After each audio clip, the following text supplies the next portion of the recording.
Ladies and gentlemen, welcome in to what promises to be an electric evening of Queensland gridiron. Sun Bowl 41 coming to you live from Totally Workwear Stadium. Kate Orman here on the mic with Jeff McGoodwin, and we are on the field where history, rivalry and championship glory collide. It's the Rhinos, the Brisbane Rhinos, taking on the Bayside Ravens, a clash that has been decades in the making. We had it last year, we're having it again tonight.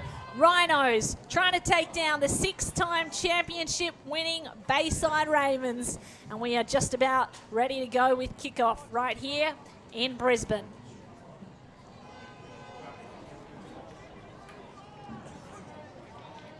Beautiful night here in Brizzy. Kate, really looking forward to a fantastic matchup. 5th time in a row these teams have met in the championship.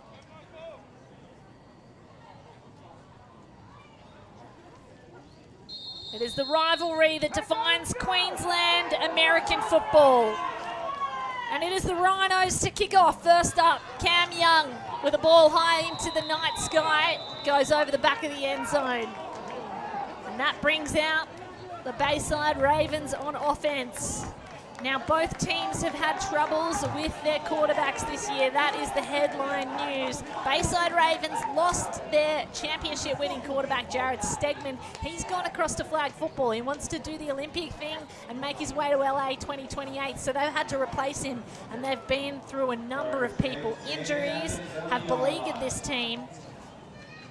And we're about to see who they pick for the championship to play in quarterback. Mitch Bessie was injured.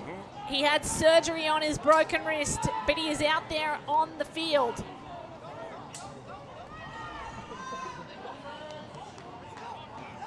So Bessie, QB1 with the first snap of the Sun Bowl, evades the rush, bootlegs to the right, ball high into the air, and looks like it's caught. The catch made brilliant by Zachary Perrin. Fantastic catch by Perrin there. Angus Franz got a lot of pressure on Mitchell Bessie, and we were worried about Bessie's health going into this game. He looked pretty agile on that play, Kate, so the fact that he was able to roll out and deliver a strike downfield, although I think he must have just gotten out of bounds on that deep ball, so it's going to bring up a second down for that Ravens offense.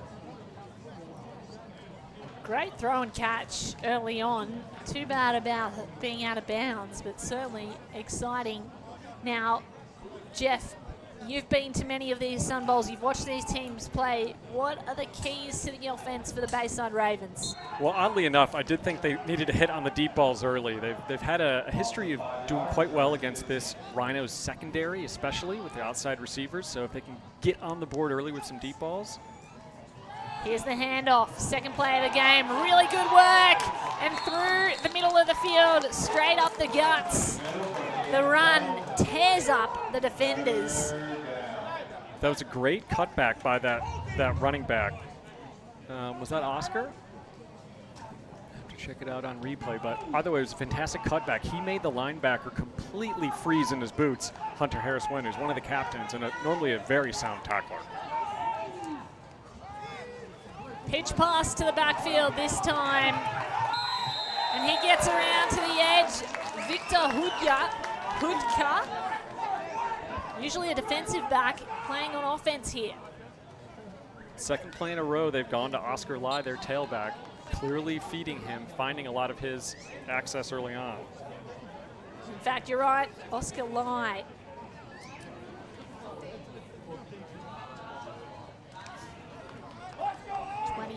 On offense for the Bayside Ravens.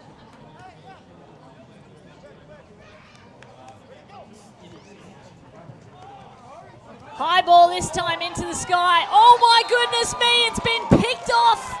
The Rhinos on defense have it. It's picked by number 27, Ty Kasuma, the 19-year-old.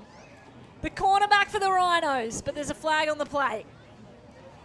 He put a good ball up to his most trusted receiver, number 81, Bones, Warwick Russell, who's made a lot of big catches in the Sun Bowl in the past, but it was just a little bit underthrown, which gave time for the defensive back to turn around, adjust to the ball, and I think they're just debating whether or not he managed to reel in that interception.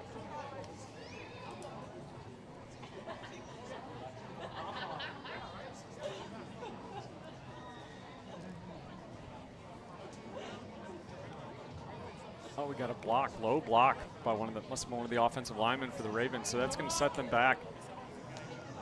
I think they did not rule that was an interception, Kate, because if it was, then the Rhinos would absolutely just decline this penalty. Yeah, I think he dropped it at the final moment before he could get control. So Ravens marched backwards. A long way to go for that first down marker, 20 yards or thereabouts. Handoff, they're going to get some of it back. Muscles his way through to the 30 and pull down at that point. It's still going to lead them quite a lot of distance to make up over the next couple plays. Just a halfback draw there, so you want to let the offensive line sit back, see what the defense is going to do, and then Oscar Lai just took off and found a bit of seam on the right side. Oscar Lai made 2 great runs so far. 2nd and 20. Hands it off again. Lai. Oh, he's met in the backfield this time, and he collides with a rock in a hard place. Defensive play by Dr. Defense, Norbert Muller. Yeah, Norbert absolutely shed his block and got in there. What the Ravens were trying to do there is they pulled their left tackle and their left guard to go to the right side, but then Oscar cut back into the teeth of the defense, and as a result, the Rhinos defense was just there to make a really significant tackle. He's going to feel that one tomorrow. So 3rd and 20, an opportunity here for the Rhinos to get the Ravens off the field early in this Sun Bowl. Fakes the handoff, instead keeps it himself, and it's a long ball down. Oh, nearly caught, but it's dropped. Zach Perrin had nothing but open space ahead of him to the end zone. I reckon he took his eyes off it for a fraction of a second. That was a perfectly thrown deep ball by Bessie here, and he did not have a lot of time. He was about to get hit. Just a nice post route, and it absolutely just dropped. Perrin's made some big catches in this Sun Bowl before. I'm sure he'll love to have that one back.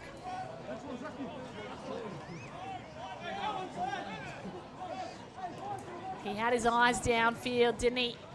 So here comes the punt. End over end towards the 45, and it's going to stop dead with a nice roll, favorable for the Ravens. There is a player down on the ground back at the 30, though. He looks in a lot of pain. The Rhinos player has been hurt on that. It's got to be a lower body injury, the way that he's waving at his left leg. That's one of their captains, Hunter Harris-Wan, one of the middle linebackers for this Rhinos defense. Rhinos traditionally have had a very good defensive front. Their front 7 is often able to get pressure on the quarterback, and Hunter has been a big part of that. If he can't get back, this is going to be a loss for the Rhinos. He is hurting right now. Harris-Wan, 19-year-old. He played in the Australian under-20 national team. He's a captain in that team. Was the under-18 defensive player of the year 2 years ago. Looks like this is going to be a bad one. He brings a lot of energy to this Rhinos team.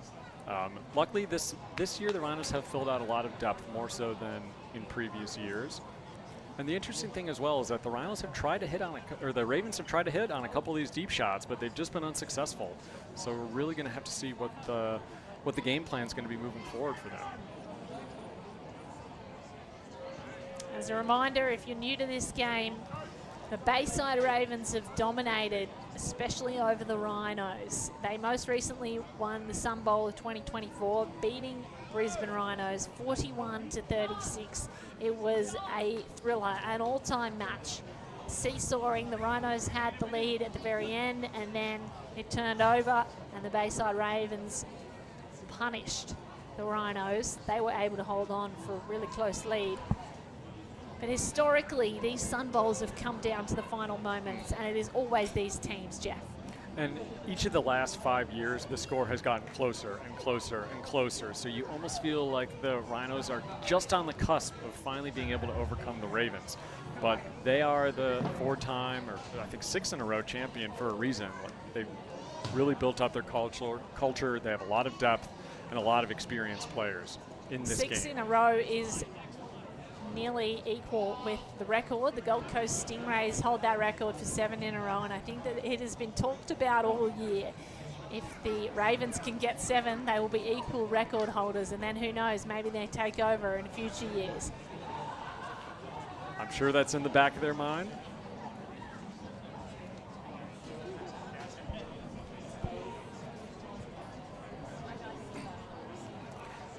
It sounds like we might need an ambulance for the injured player, Hunter Harris-Wan. I think his lower knee, lower leg injury must really be not particularly pretty at the moment. Hate to see that so early in the game.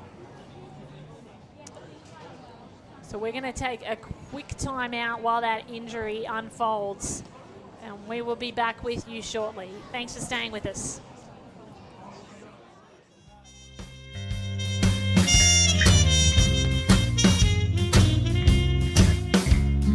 In a strange land, I hope I find my way back soon.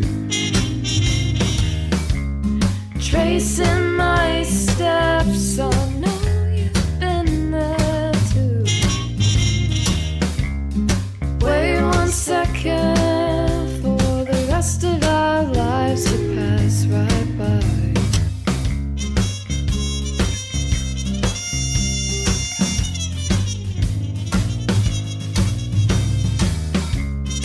In a strange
Shut up and sit down.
Queensland Championship of 2025. We barely got going here at Totally Workwear Stadium, and play has ground to a halt as a player unfortunately is injured. Hunter Harris went down of the Brisbane Rhinos and it has failed to get up, so we have got an ambulance here on site and he'll be whisked away to be taken care of. Meanwhile, play is about to continue, and I actually caught up with both of the coaches of each side before the game. We'll play those interviews now for you.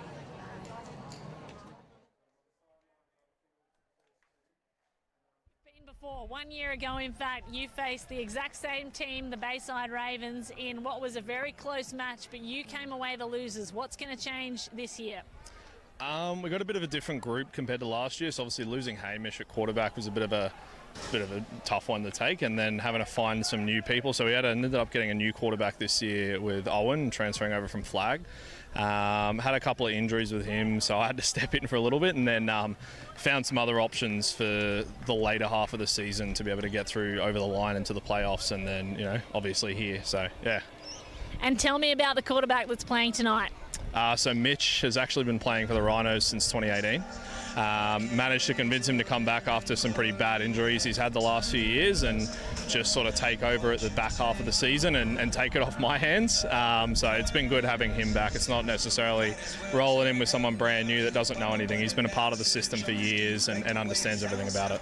So that's the offense. What are you going to do on defense, though, to neutralise the defending champs? Yeah, defense has a completely different look this year. Like, there's different players in a lot of key positions. And it's going to be, the fundamentals of defense. We want to stop the run and we want to be able to cover the pass. And that's pretty much the entire defense. And if we can do that, we'll win the game.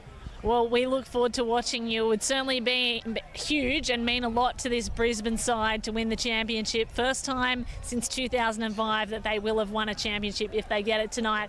Huge moment here for you as second-year head coach, and huge moment for the Brisbane Rhinos. Let's see how they go. Coach Pete Brewer of the Bayside Ravens, defending champions. You have 6 in a row. If you go again tonight, you will tie the record for 7 in a row. How much would that mean to you? Look, it's been talked about for many years. The Stingrays remind us quite frequently that they still have the record. So, look, it means a lot, but the focus is always just the year we're on. And so it's this year is the focus. If it happens to be the 7th, then fantastic. And speaking of this year, things are a little bit different this year. Jared Stegman, your quarterback, has gone over to flag football. You've had to replace him, and there's been a few ins and outs in that position. What's going on tonight in the quarterback position? Well, earlier in the year, Mitch Bessie was moved from receiver to quarterback, and he's played fantastic for us. He's played Queensland quarterback before for me, so we knew he could do it.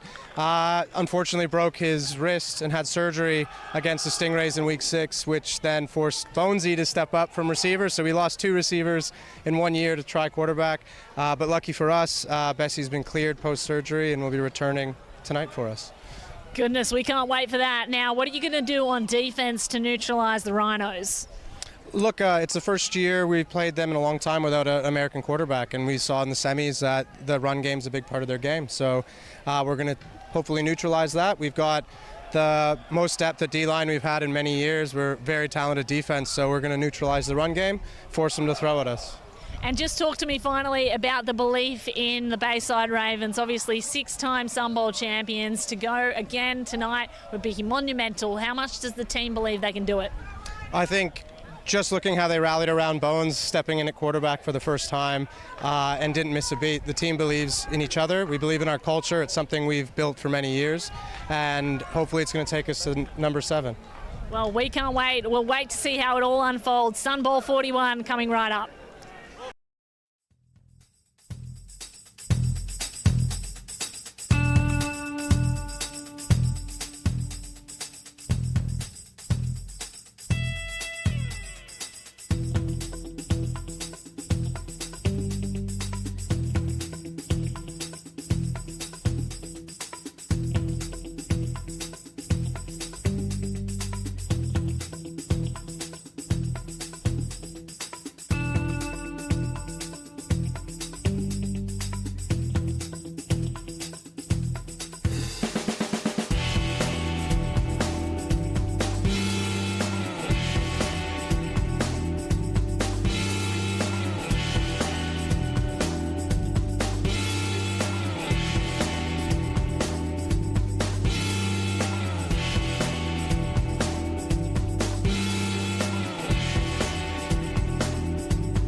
Totally Workwear Stadium, where we are set to get going for the second time in this Sun Bowl 41. Unfortunately, we have had a player injured early in this game. He has been taken to hospital. We hear he's okay. He is talking and gave us all the thumbs up as he was carted off. So it was really good news. Back to this championship game, though, the rematch of last year's Sun Bowl. Championship team Ravens trying to defend their title and go 7 Sun Bowls in a row. And the Rhinos are out on offense for the first time today. First play is a handoff, and it's a good one too. There's space out there, but it is blown up in the backfield. We were wondering who would play on quarterback for the Rhinos, and it's Mitch Bradford who takes the first snap of the day. Yeah, and he handed off to his running back, Nason Brown, who's an import, played a lot of football in the U.S. in his young career, and the Rhinos are actually doing a bit of tempo here offensively. They want to play fast, does Mitch Bradford. Quick ball out to the right. It's worked really well. And that's Fletcher Patterson with the catch at the 35. Well, one of my keys for the Rhinos offense is really to have a fast start.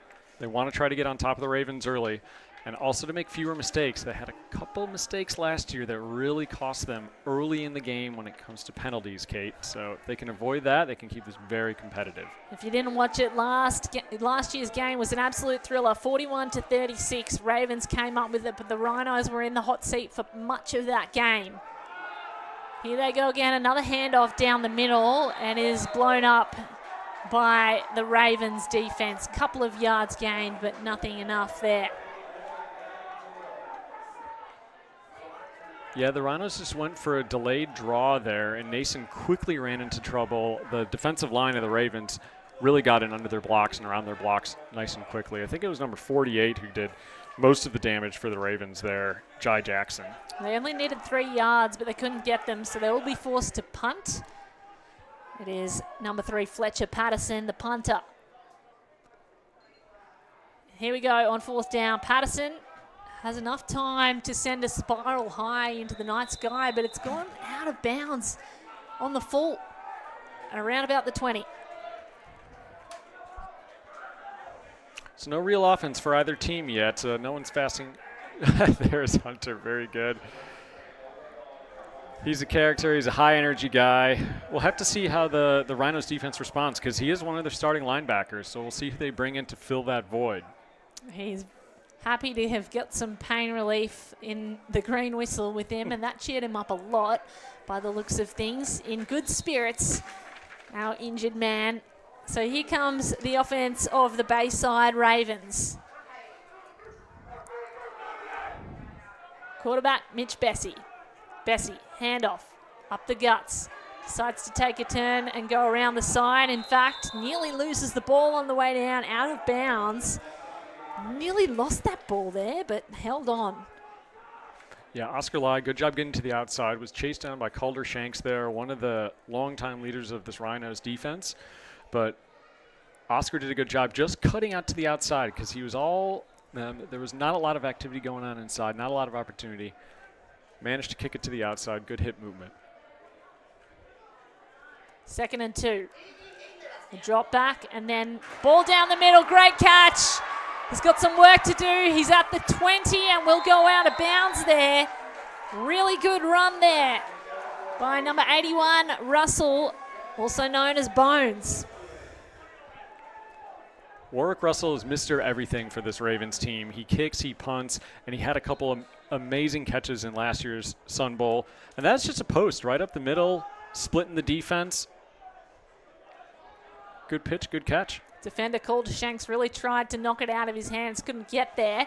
So 1st and 10 from the 25. A handoff to Lai again. He gets a few yards, drags some defenders with him, and he'll be pulled down with an 8-yard gain. That's a great way to start on 1st down after you get deep pass to be able to get 8 yards on the ground on 1st down and leave yourselves a very manageable 2nd and 2. I wouldn't be surprised if they take a shot at the end zone on this one.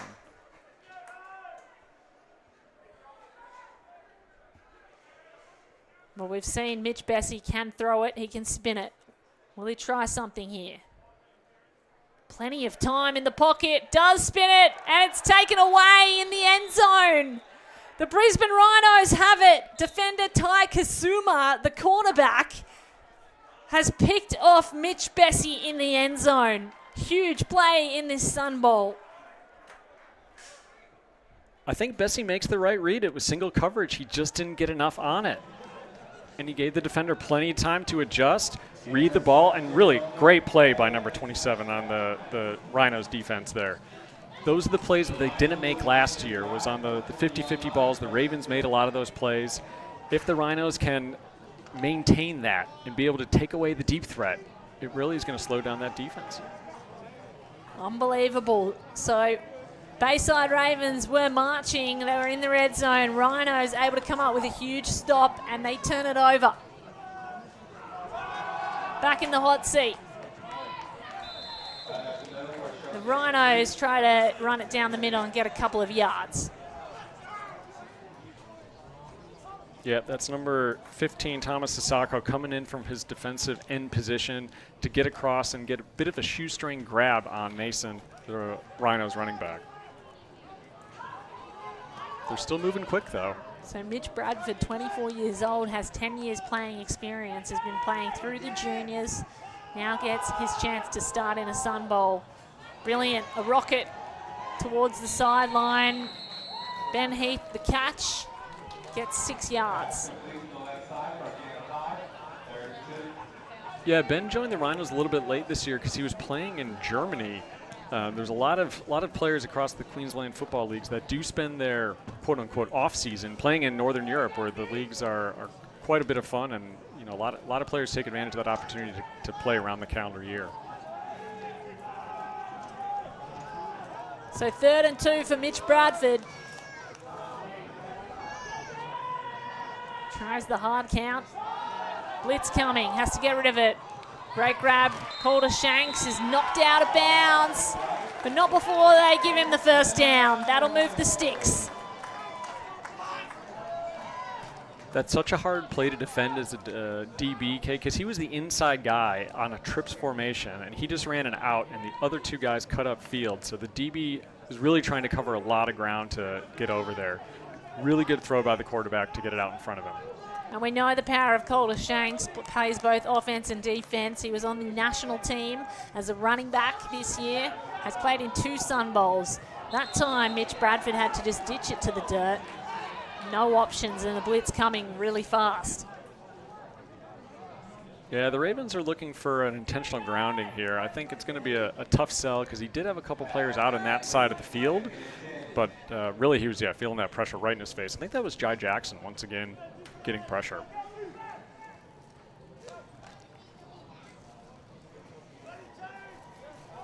Second and 10.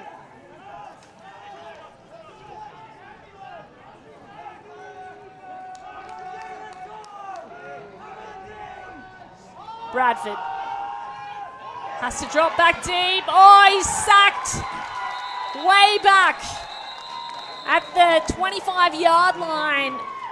Mitch Bradford is sacked for the first time today, but there is a flag on the play.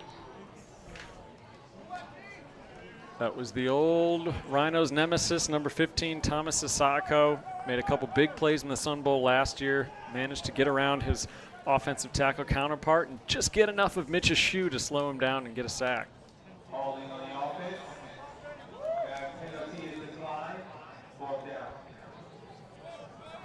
So offensive holding call on that one. It's declined because why would you want it when you've dropped the quarterback and the offense so far back? It's 3rd and very, very long for Mitch Bradford. He looks left immediately. Oh, that's picked off. Ravens have it. Ravens, Chris Clark moving. He's got a lane and he's looking for the end zone, but he is stopped just in time. What a play by Chris Clark. He read the quarterback the whole way, Kate. He's sitting back in just a bit of a zone, looked up, cut in front of Calder Shanks, and then made a lot of pretty fancy footwork to navigate that Rhinos defense. directing traffic ahead of him. Finally tackled about 2 yards out from the end zone. They want to play quickly here. Ravens on the march. They've got Lai in the backfield. He stopped short. Handoff gets him an inch closer. Good job by the Rhinos digging deep and not allowing any forward movement on that first down play. Lai's a pretty shifty runner, but you know, if you can get a good pop on him early enough and rely on the rest of your teammates to bail you out and finish the tackle. Well, defense read that like a book, didn't they? They knew it was coming up the guts and clogged up that middle. Quick handoff again. Oh, nearly dropped, but he's got it this time. Oscar Lai finds a lane to the end zone.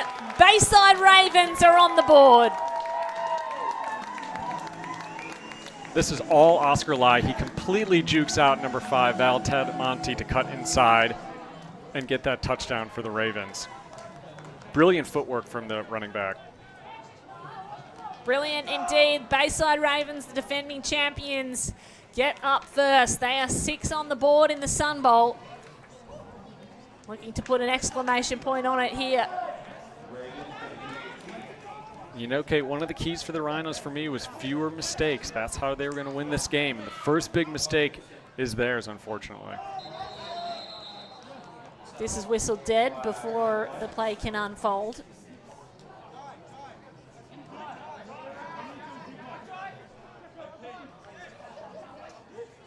Offsides. And he made contact as well. So it looks like Ryan Barthelson, number 7 on defense, called offside. They'll retake this kick from slightly closer. I think it's happened again. That Rhinos defense is getting very jumpy. That's Barthelson again. Warwick Russell, also known as Bones, has kicked this through this time. I think the whistle came in before the kick. It should be half the distance to the goal. I wouldn't be surprised if the Ravens go for 2 at some point, because if they keep drawing them off sides, they'll end up just being inches away.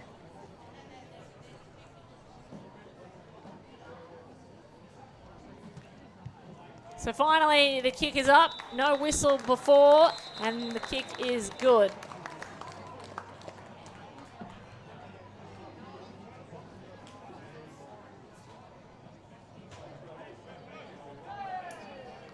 No flag, waving it off. Extra point's good.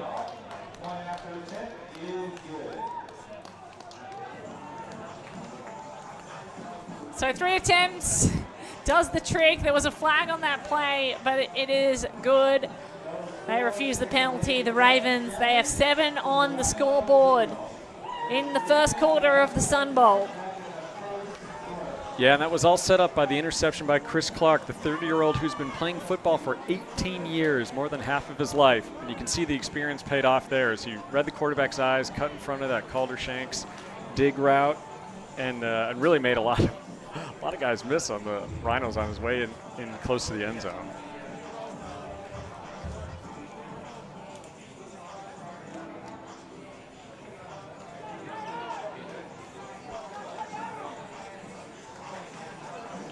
So how do the Rhinos respond, Kate? That is a question that you would probably be better placed to answer, Jeff. You've got your keys to the game. We'll talk through them in a second. But here's the kick. Bones to kick off into the night sky. It's a great kick. Drops at the 10. They wait for it to bounce, and the returner is Robbie Corcutt. Corcutt makes one man miss, tried the spin move, and he's taken down eventually at the 15. So your keys to the game for the Rhinos offense? Well, I wanted them to get a fast start. That was what I thought was going to be most important for them, because the Ravens didn't play last week. The Rhinos should, in theory, be a little bit more game ready. And so if they could establish a bit of lead, start to put some pressure on the Ravens, I thought that really that would have been the most effective way for them to start. But the biggest thing is they need to have fewer penalties and fewer mistakes. Last year in the Sun Bowl, there was a couple penalties that really cost the Rhinos, including a touchdown on a kick return that got called back because of a block in the back, I think. And, you know, in a one-score game, close game, these small penalties can have really, really big impacts. Speaking of which, there's been a flag on this play and also an injured player. Number 4 of the Ravens, that's Cam Young, the wide receiver, and the kicker. He was actually the 2024 MVP. Oh no, my apologies, Ravens number 4, Charlie Swash. So the defensive back. My apologies to everyone at home, wrong number 4. Nevertheless, Rhinos are back in on offense. What can they do?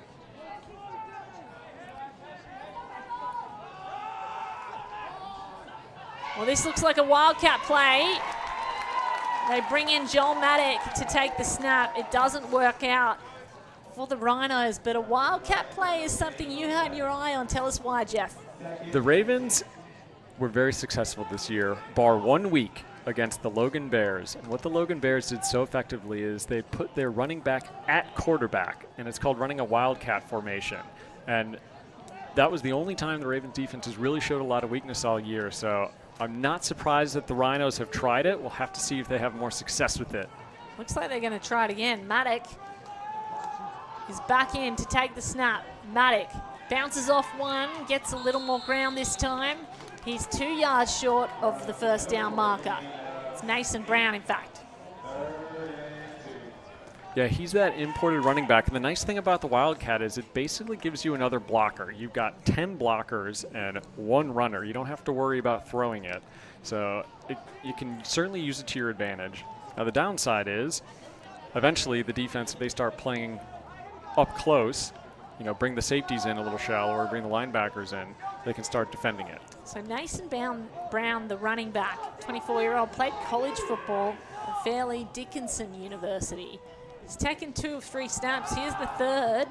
Just got to run for a few yards, gets them and some. Continues the run, finally brought down at the 35.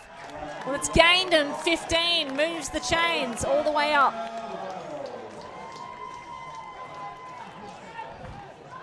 That heavy backfield of the Rhinos, getting a lot of meat behind the center there, gives them the opportunity to, as I said, get some more blockers, see if they can find some space.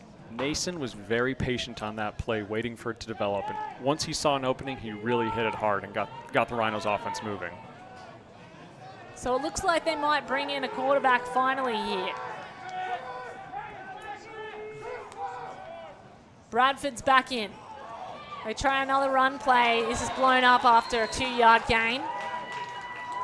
Is this the way the Rhinos are going to play? In the trenches, grinding out runs? It's certainly one way to, you know, use something that has proven effectiveness against this Ravens defense, and they might as well have a crack at it. That was actually Carson Potsu, who normally plays on defense, but he's a big enough, strong enough guy that, you know, if it's one-on-one with him and a Ravens defender, he can kind of bowl over some people from time to time. Here they go again. Partu in the Wildcat, and Partu brought down. So Carson Partu, usually a defensive end, in his first year playing and taking snaps here.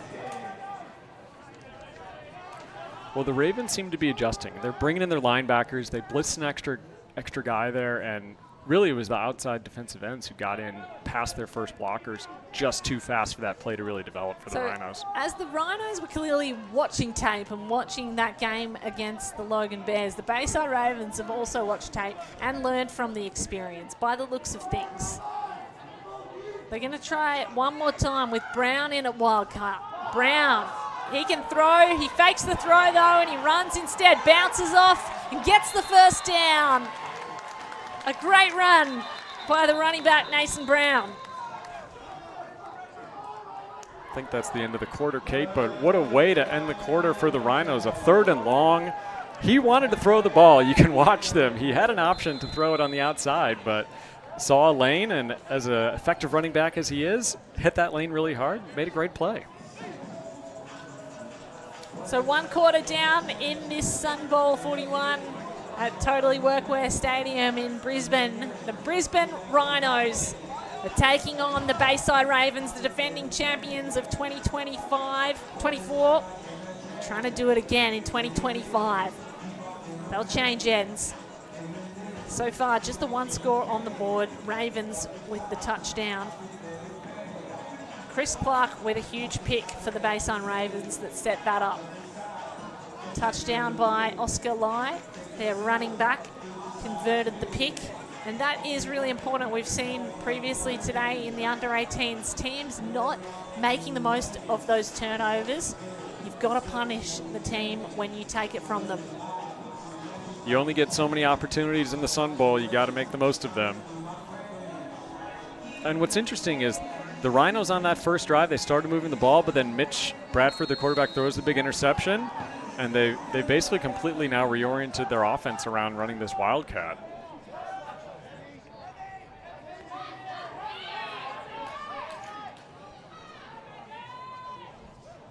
Are they going to play Wildcat for the rest of the game? We shall see. 1st and 10. Brown is in again. Brown. Brought down in the backfield. That'll be a loss of 3. Not what they need. Yeah, that was number 17, Reggie, Alexander Redwell, the 26-year-old in his 3rd year playing football. Really just came in really hard, got around the outside blocker, number 93, and dropped Nason for about a 4-yard loss.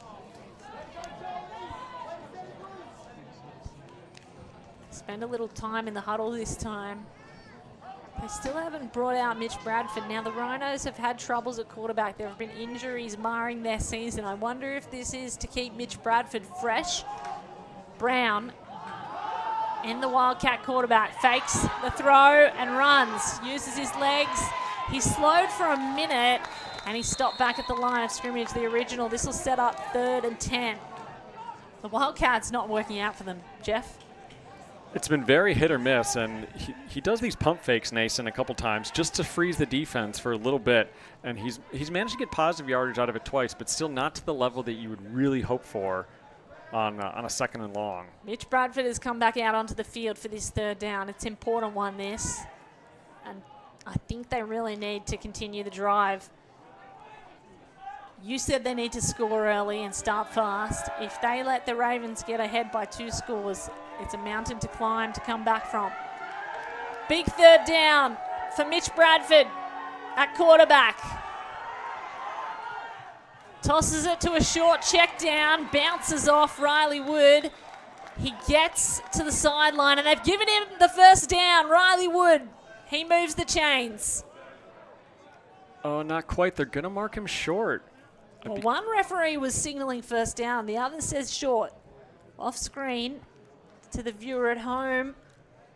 That was a great individual effort by Riley, too. He bounced off 2 tackles to get about 5 extra yards after he got that catch. To my eye, it looked like he got the 1st down. He was tackled in bounds. Clock continues to run. So it's 4th and short. I think they're going to go for it here. An important decision. Bradford trying the hard count. Tries to get the Ravens to jump offside, or nearly bottled the snap. Goes to the air. Oh, it's dropped.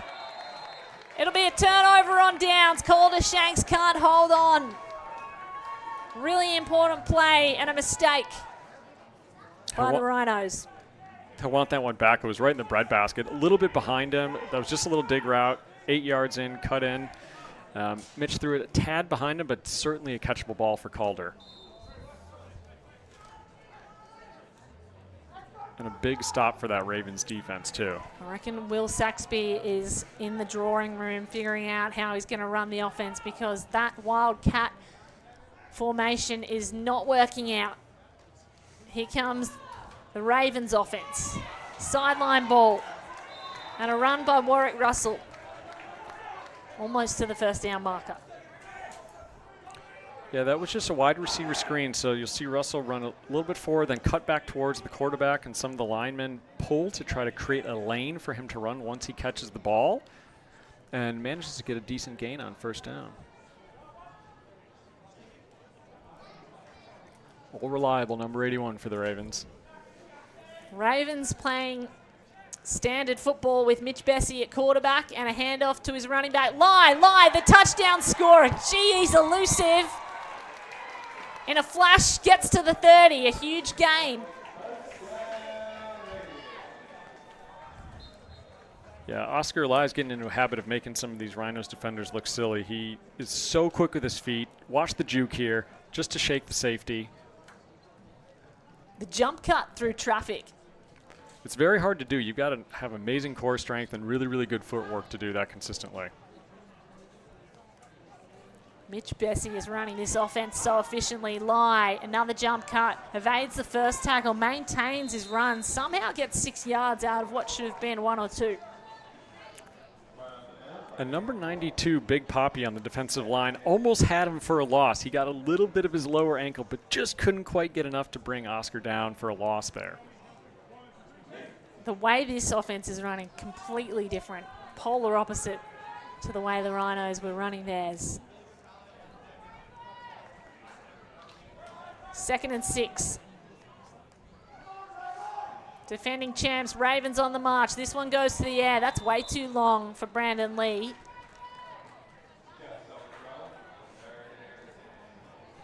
Yeah, and that's a tough throw thrown to the opposite sideline as well. You're covering almost the entire horizontal distance of the field. And it does feel like the Ravens have abandoned a lot of their deep balls. They're throwing shorter slot routes to their receivers and doing a lot more running back handoffs to Oscar Lai. And he's proven quite effective against the Rhinos defense so far. They're carving it up through the middle, aren't they?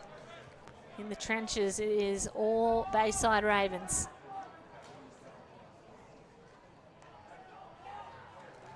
Here's Bessie, long drop back, goes to the skies. That's way too long again, just not on the same page with Warwick Russell.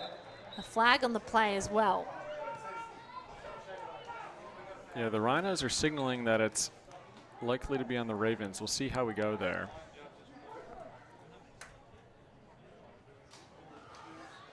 Also just looked like a bit of a misthrow from Bessie. He was rushed. He was on his back foot. The rush was coming at him. Declining the penalty and forcing the Ravens into a 4th and 7.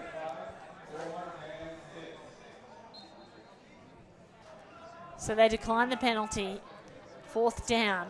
And the Ravens look like they're going to keep their offense on the field. Big call. Aggressive.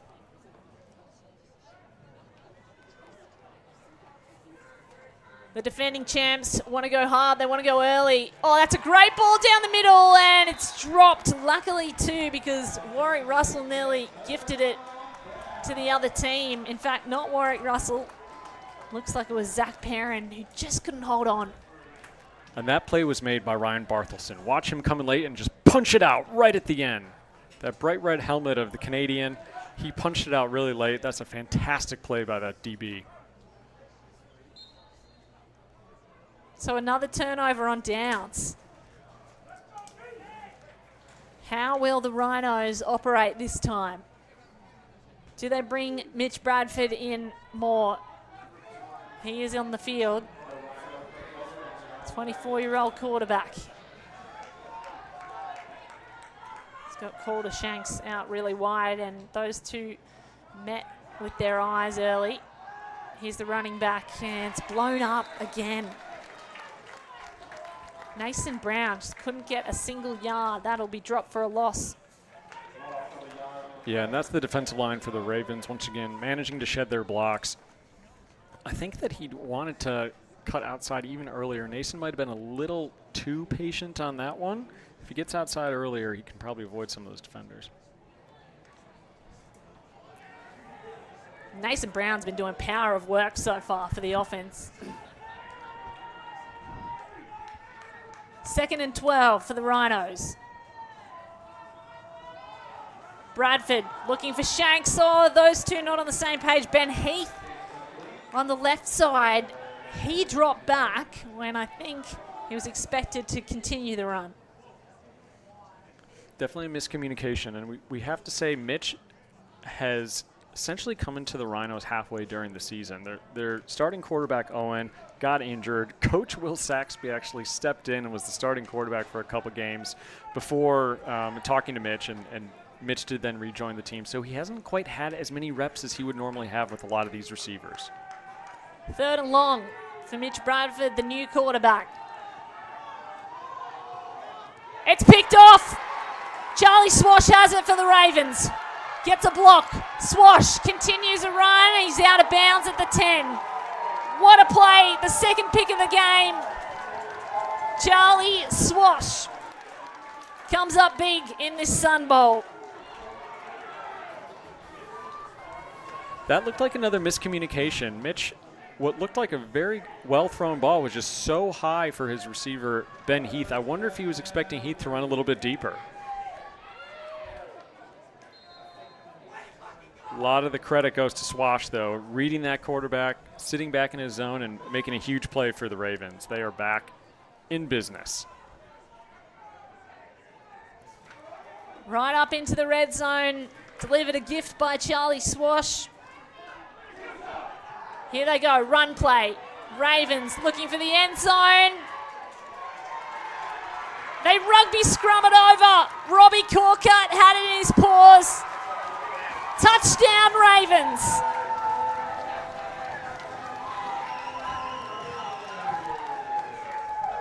Connor Shanks lost his helmet at the end of this play, too. Robbie Corcutt is a veteran Ravens player. He is big. He is hard to take down. Even 3 Rhinos could not bring him down. They had a little help from their friends. And you're going to have to check on Calder because losing a helmet and hitting the ground that hard. Got the video judge in here with us, just checking to confirm that. And the video judge today is Tim Redshaw. His assistant is James Hunter. It was this rugby scrum that they are checking on. It looks to be okay, and it has just been confirmed here in the booth.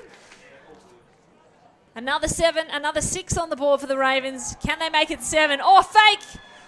A fake field goal conversion, and they decide to just blow that play up. They wanted the 1, and it didn't work out. I think the snap was no good. We've seen issues with the snaps already on this field today, Kate, so it's not entirely surprising. Not the way you want to finish what was a very effective couple-play touchdown drive. Yeah, just a bit of misdirection. Good job by Corcutt, really fighting for it with a little bit of help from his Ravens teammates. I love the crutches that go up on the sideline. All we can see on our cameras is the crutches celebration. Not an uncommon sight in the game of football, unfortunately. So it was the Rhinos that needed a fast start. Instead, the Ravens, the defending champs, have started fast. 13-0 in the second quarter. 6 minutes on the clock. Rhinos really need to get going. Here's the kick.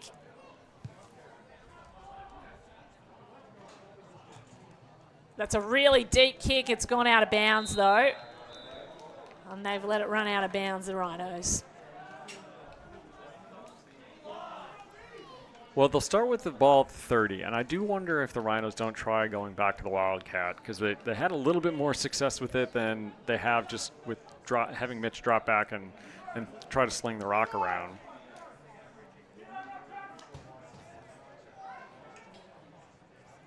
And I think that's what they're doing. I don't see Mitch back out there.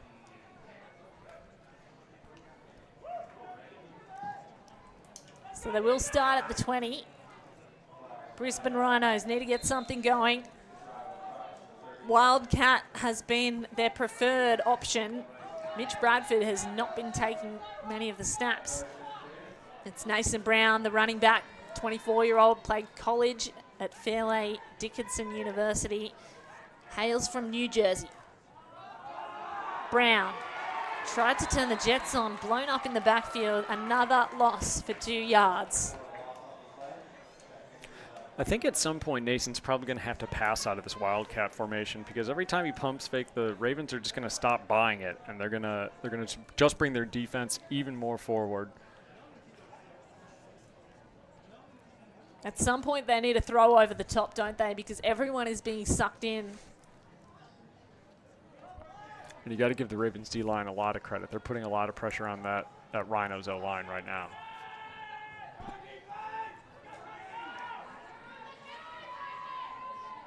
Here's Brown again. 2nd and long. Good jump cut. This time gets past the line of scrimmage. It'll bring up 3rd and 5. Very doable. Good cutback by Nason on that one. Stopping the clock for some reason. Nope. But the Rhinos' offensive line actually got a good surge there and managed to create some space for Nason. And you can see when he has space, he's very nimble. He can do a lot of jump cutting. He's got a lot of acceleration out of the backfield. The O-line's just going to have to start creating a lot more of those lanes for him.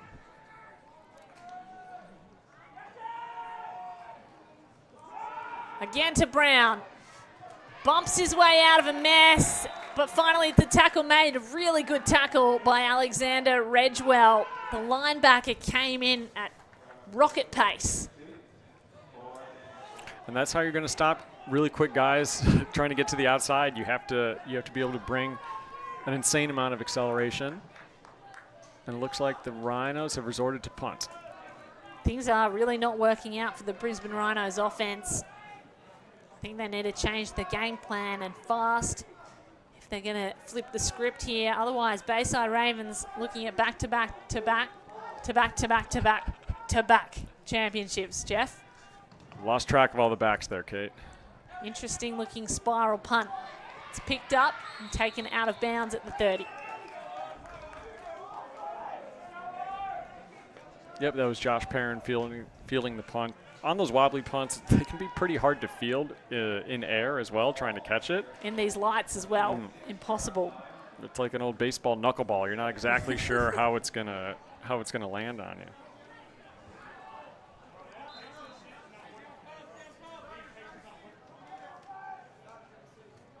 So if you're new to American football in Queensland, here is the story. The Bayside Ravens are the dominant force, especially over the Rhinos. They won last year. They've won 6 in a row. They're looking to get 7 in a row as we see their running back make his way downfield and gets 8 yards on that run. So they're the powerhouse. Rhinos are trying to stop them. They've been unable to do so. Their coach, Will Saxby, in his 2nd year, he lost last year. He knows how it feels. The pain has stayed with them for 12 months. And so far, they've not been able to change up their game plan to react to the Bayside Ravens. It looks like we're going to go down the same path unless something changes dramatically soon. Time ticking down in the first half. Ravens with the handoff down the middle again. Brandon Lee. In fact, not Brandon Lee. It is Chris Farrar. I think these italicized numbers on the back of jerseys should be illegal. That's another story though, Jeff. Yeah, and they've gone back-to-back draws to Farrar. I think they're content to try to milk this clock a little bit and not give the Rhinos offense another opportunity before the end of the first half. They really want to wind the clock down, don't they? So Mitch Bessie also plays wide receiver, has represented Australia twice, Queensland 3 times. Had a broken wrist and surgery in week 6. Here he is spinning it. What's happening there, though? No one on the same page. 2 receivers just caught looking at each other. Clear miscommunication. They were trying a wide receiver screen that they hit earlier to Russell, but they didn't have Russell on that side of the field, and I think there was just clearly a lot of confusion by both wide receivers on that side. Almost ran the exact same route, both of them, Nolan Lee and Perrin. You always count your blessings as a quarterback when you throw that far away from a receiver and you don't get picked off. 2nd and 10, this time a handoff. And the handoff worked out really well. Again, Chris Farrar. That's 3 successful running back draws to Farrar out of the last 4 plays. And that's another good way to try to neutralize a defensive line that is a strength of the Rhinos, because the draw basically pulls those defenders far upfield, and by the time you hand the ball off, the running back already can identify where the lanes are.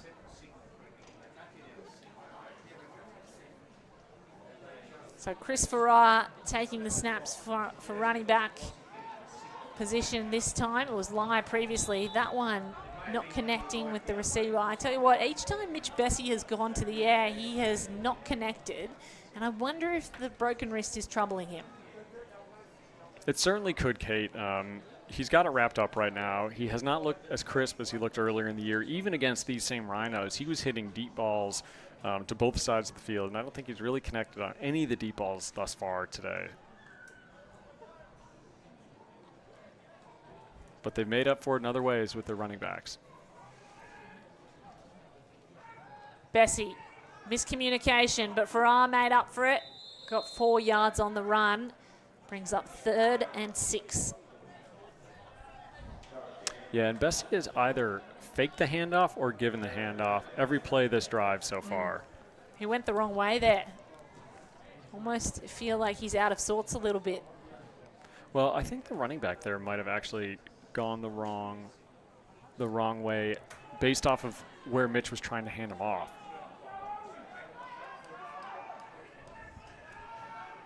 So 3rd and 7 they've given to him. Bessie this time drop back. A big ball into the night sky. His receiver was double teamed. There was no hope for Warwick Russell to get over the top. Lucky to not be picked off. Very lucky there. It wasn't a bad ball, but he's throwing into double coverage a little bit off his back foot, and that's a very risky throw, even to a receiver as reliable as Russell. So 4th and 7. Will they keep their offense on the field? They've done this before and it didn't work out. So Bessie stays on. Aggressive. Bayside Ravens up 2 scores, looking to go up 3. They want to maintain possession, that's for sure. Just over 2 minutes left. 4th down. Bessie down the middle. It's caught. And he's got space ahead of him. Tackle made at the 10, but not before Braden Quinn made a really important catch. Probably Bessie's best thrown ball of the day, right across the middle of the defense. And Ryan Barthelson was reading it and just missed getting his hands on the ball. You're going to have to watch number 7 from the Rhinos here. Just whiffing on that ball. But excellent job looking the ball in by Braden Quinn. And really another huge play for the Ravens offense, digging into that Rhinos defense across the middle. They've not been very successful getting to the outside against the cornerbacks and the safeties, but they found a lot of success going against the middle of this Rhinos defense right now. Yeah, the check down straight up the middle has worked out. Braden Quinn found himself in an acre of space. Almost took it to the house. You wonder what happens if their starting linebacker, Hunter Harris-One, didn't go off with that injury. 1st and goal. Pitch pass into the backfield. Lai has it again. Gets back to the line of scrimmage, and then he's muscled to the turf, dropped at the 10. Yeah, that was Bartleson and Davi Perucci there on the tackle. I think Bartleson was really pissed off at himself for not having that last interception. He was not going to let Oscar Lai beat him this time. They love those runs on the outside, the bootleg with Lai. Lai's back in at running back again. Bessie directing traffic on the left. 2 receivers that way. Does he go to them? He looked there. Decided instead to go to Lai for the bubble route. Lai into the end zone. Touchdown Ravens. Very effective play call by the Ravens. You've been going inside. We're just going to sneak Oscar out of the backfield. We haven't thrown a pass to him yet, and of course he's wide open. Linebackers and safeties can't close in time. Great execution by the Ravens offense there. Ravens 3 touchdowns on the board. Rhinos still nothing. Donuts with 1 minute 15 to go in this first half. Here's the extra point. Kick gets drilled down the middle, splits the sticks. They go up. The Ravens, these defending champions, are looking harder and harder to beat. 20-0. And if you're Coach Saxby of the Rhinos, how do you keep your team motivated? How do you keep them locked in when they haven't really shown an ability to stop the Ravens offense, and they have not had the success moving the ball that they have in previous years against this Ravens defense as well? That was an underthrown ball as well. It just so happened that Lai had run the perfect route after all of the running back moves that he'd done to just pop out and be a check down. Surprised everyone. Well, every other action on the offense was going to the left side on that very play, and Oscar just slid out. Safeties didn't read it, linebackers didn't read it, and he came home with the second touchdown of the day.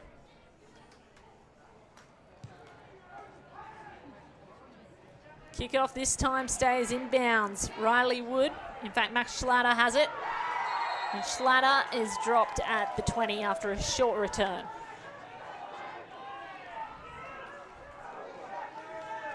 Does seem like this Ravens sideline, they're feeling pretty jacked up right now. hearing a lot of noise from them. They're clearly confident. They've proven they can do it against these Rhinos. And they've done it so far today. The Ravens, why wouldn't you be? 10 American Football Queensland Championships overall. Their men's team, this one, has won 6 consecutive. But they have a strong women's team, multiple state championships. Here's the Rhinos on offense again. Bradford is back in. Handoff. And Brown can get a couple of yards, but they are blowing that up every single time. Bayside Ravens know exactly what to look for. Shelvin Chand right there, involved in the tackling. It looks like there's a player down. Yeah, that's Nason Brown, their starting running back, who they brought in for that wildcat position from time to time. But he made the first man miss, which was nice. But on the tackle, I think he might have just gotten a bit of a lower ankle caught up with someone. Let's see if we can see anything on the replay.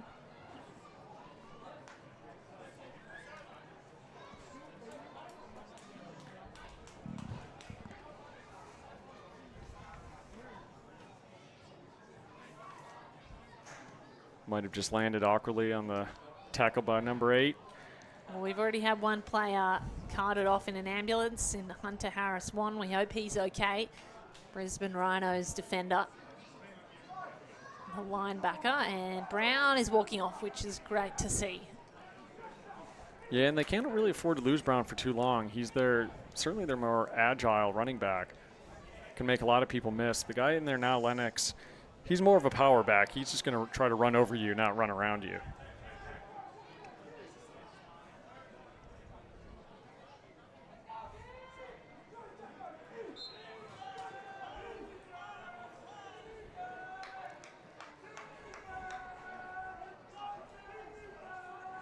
Bradford looks right, throws immediately, has a man.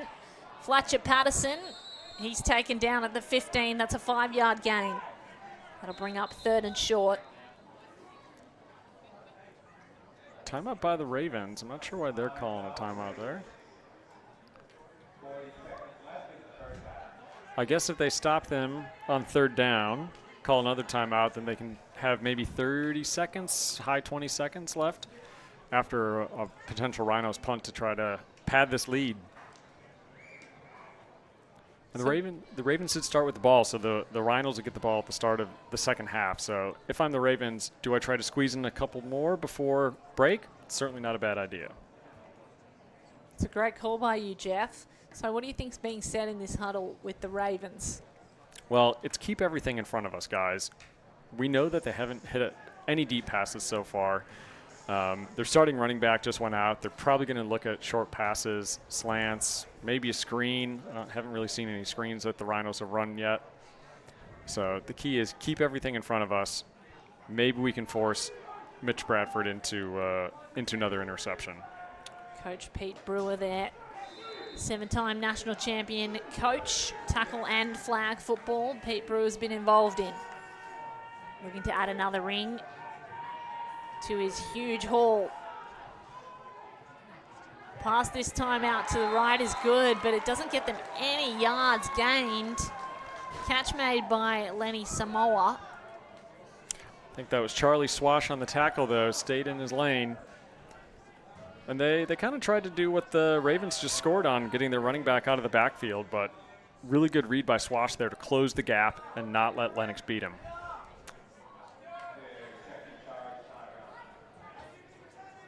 .30 seconds on the clock. They want to use their timeouts wisely here. Rhinos still no score on the board. I think it's really important for them to get something in before halftime. Jeff? It's going to be hard on a 4th and 8, though, because if you don't get it, then you're giving the Ravens the ball at about the 22-yard line almost guaranteeing that they'll have an opportunity with a really, really short field. Whereas if you kick it now, you kill a little bit more time off the clock. You know, a good punt, you're looking at somewhere between 7 and 10 seconds off the clock. And obviously a much longer distance for the Ravens to then have to march down in a short period of time.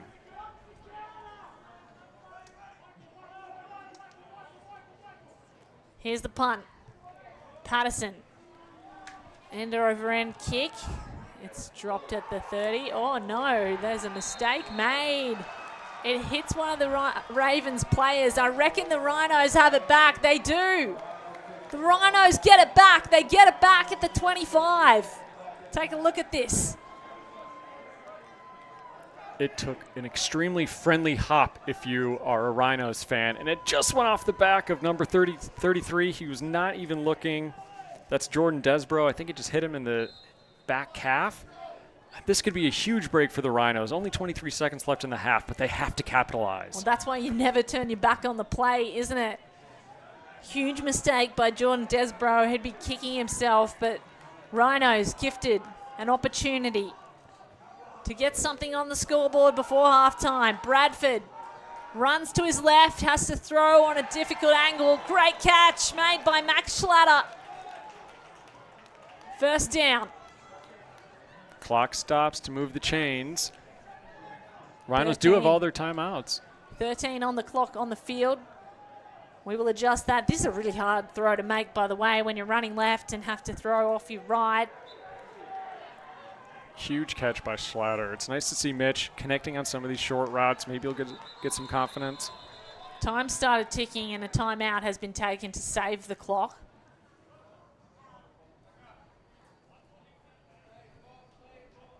Yeah, Rhinos take a timeout. Yeah, they've got to capitalize here, Kate, in order to have a chance to stick in this game. Because if they can score with little to no time left and then get the ball at the start of the second half, then they can start building some momentum, start believing, start connecting on some of these passes, just start to introduce some doubt into this Ravens team that is clearly very confident at the moment.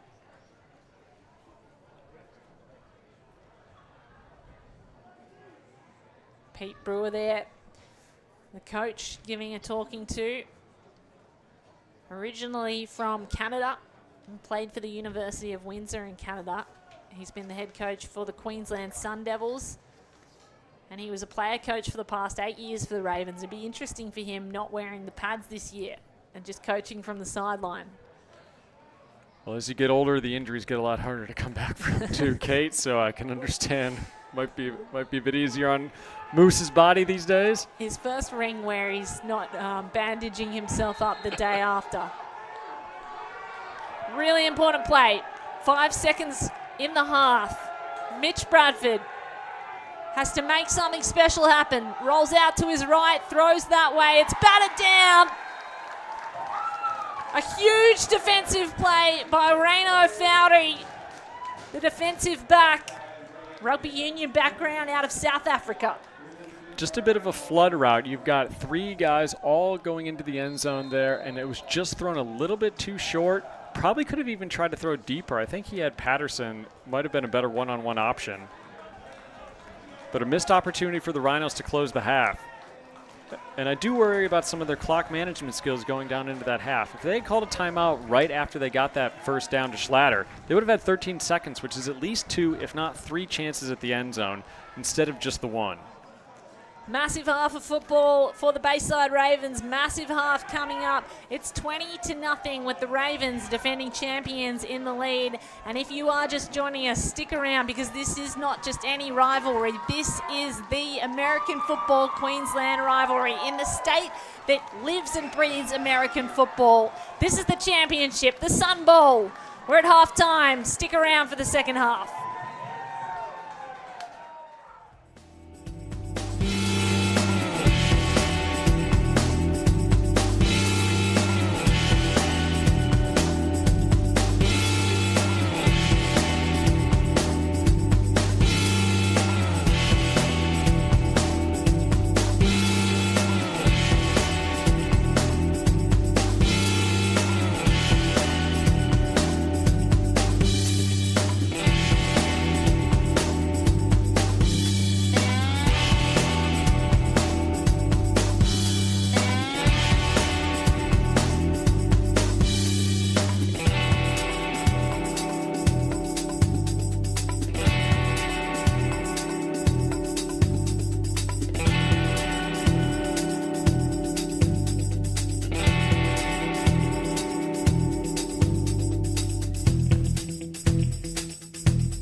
Shut up and sit down.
Take me back to when I couldn't count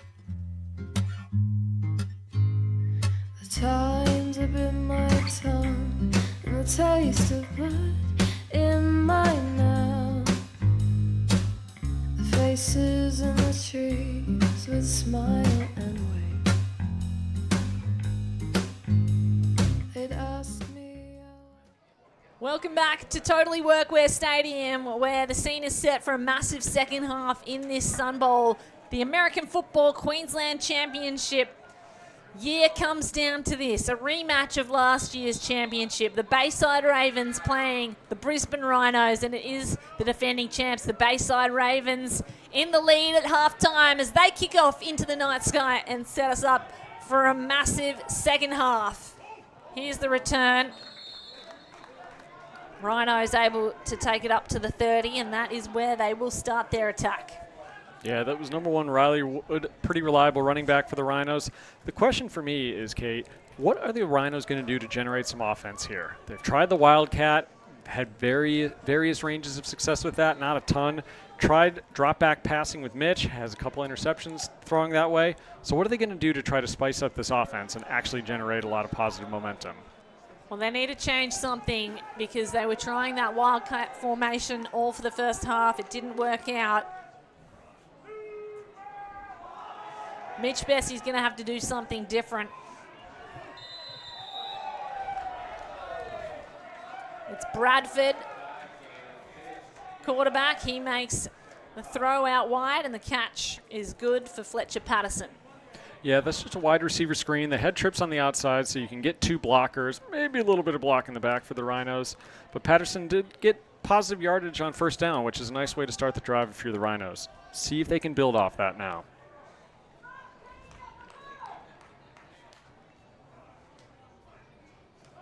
Bradford fakes the handoff, goes wide again, and this one's blown up again. Max Schlatter cannot get a single yard on the play. That was a great read by the DB Reno Forey. We'll see if we'll get him on the replay at all, but he stuck with his lanes and did not let the elusive Slatter loose. Managed to get low, wrap up, and finish the tackle. If you're just joining us, 3 touchdowns in the first half for the Ravens. It was Lai, 2-time touchdown, and then Robbie Corcutt made the 3rd. Ravens, they've also had 2 picks. They've been outstanding on defense, and that has changed the game for them, allowing their offense to make the most of mistakes. Here's 3rd and 7 for Bradford. Got to get out of the pocket. Oh, he's tripped over, and he's dropped the ball in the backfield. I reckon he was down. Looks like he's hurt as well. Took a really hard fall, landed flat on his back. Yeah, I think once his butt hits the ground, he's down, and that's when the ball came out. The ankle tap just in time. Or it might have been the elbow. I think once the elbow hits, then he's down, so that wouldn't have caused a fumble for the Rhinos. Another huge loss, though, the Rhinos. Fighting for every single yard, unable to get many on offense. And they had a good first down play, but it was Forey making that really, really swift tackle on Schlatter on the outside on 2nd down, and then just a broken 3rd down play. Patterson with the kick. Lai to return, he's dropped it. He has to dive on it. I reckon the Rhinos have a claim to this.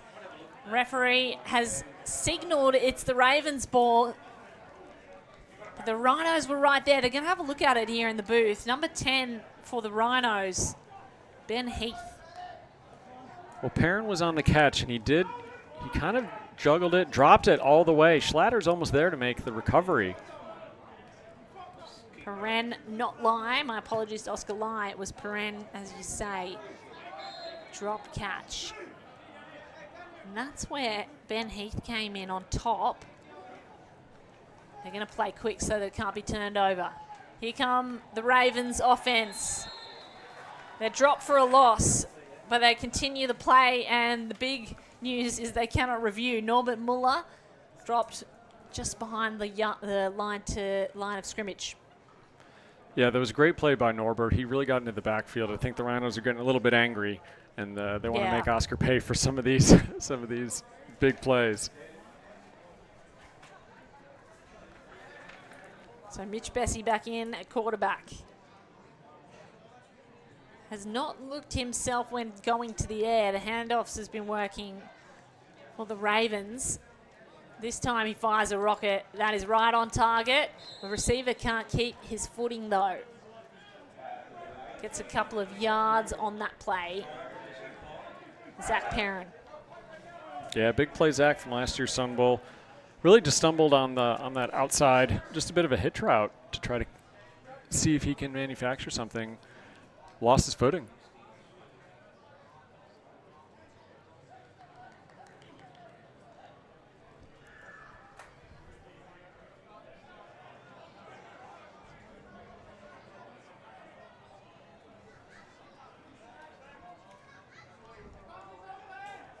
Bessie.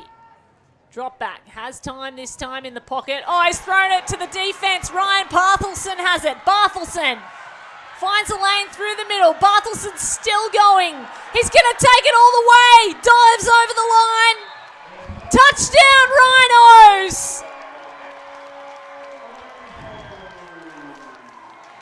The first score of this Sun Bowl for the Brisbane Rhinos is made by the defense.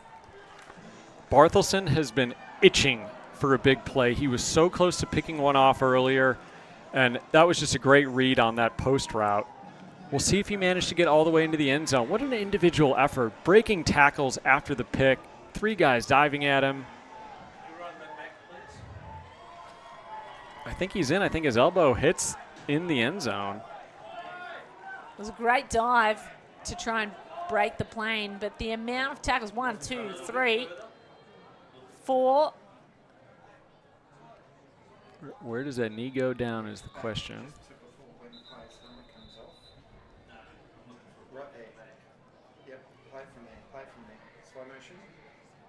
Video judge is looking for a block in the back here.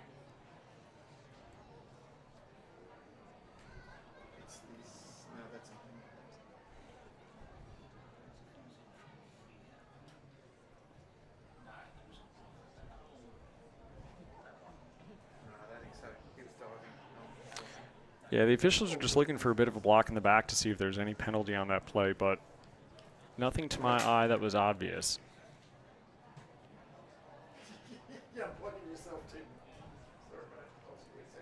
They needed that, the Brisbane Rhinos.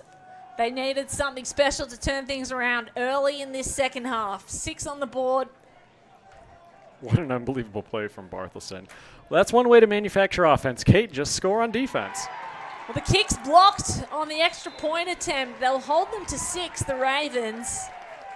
A crucial stop being made on special teams.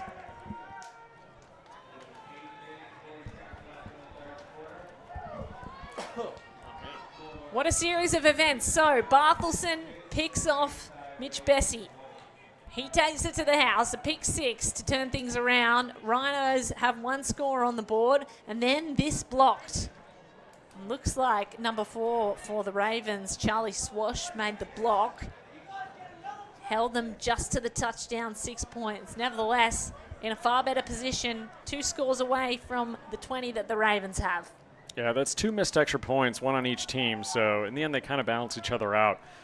The question is, how do the Ravens respond now? Does Bessie get a little bit flustered now that he's thrown his first real mistake of the ball game?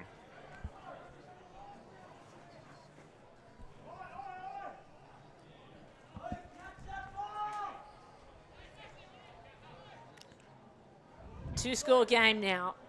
14 is 2 7-point touchdown and conversions. This is within grasp for the Rhinos, and I'm sure that it will have helped them on the sideline. So they've got Cam Young kicking off right now, and he's got a pretty big club on his right hand because he's been injured. He's normally their top wide receiver. Here's the kick by Young. It is long and it'll float out over the end zone. So they're happy to start things back at the 20. Well, Young's leg is clearly still healthy. Despite the club arm, he's okay on the legs. So Bayside Ravens, after that huge mistake, Mitch Bessie's thrown a pick, has to come back from the pick 6. Mentally, this is one of the hardest positions to be in as a quarterback. You've just made a mistake. It's still fresh in your memory. All the great quarterbacks have to flush that as soon as possible and just focus on the next play. But that's easier said than done.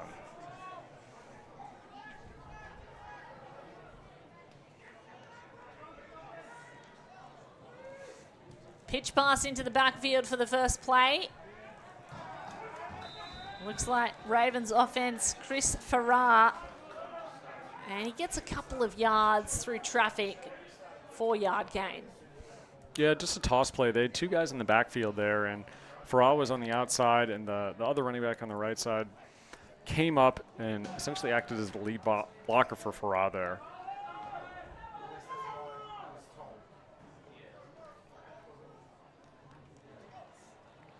Bessie, handoff. Farrar again. He gets a couple of more yards. That'll bring up 3rd and 3. They love that halfback draw. They've given it to Farrar a couple times that way.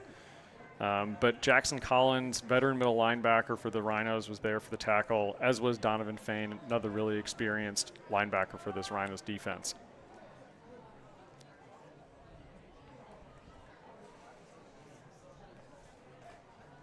Third and 4. Defending champs want to keep this drive alive and try to wrangle back some momentum from the the Brisbane Rhinos. Here's the Bayside Ravens. Farrar in the backfield. Turns upfield and he's made it.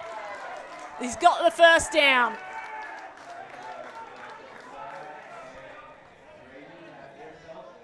Yeah, the Rhinos just didn't quite flow to the ball as they needed to. Not necessarily the best angles taken by some of that linebacking core, and the D linemen just couldn't shed their blocks quick enough to get to the outside.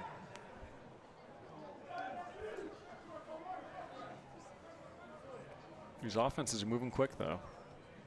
Fresh set of downs for Mitch Bessie. He can drop back to pass now. Does so. Catch made. It's a good one, too. Warwick Russell gets out of bounds. So we'll bring up 2nd and 2. Old Mr. Reliable, just a little bit of a 6-yard, 7-yard hitch. Made the catch, swung around to the outside, and Ty Kasuma was right there. Good job being Johnny on the spot defensively. But you can't hate 6 yards on first down. Spotted it at 2nd and 4. Mitch Bessie trying to get things rolling.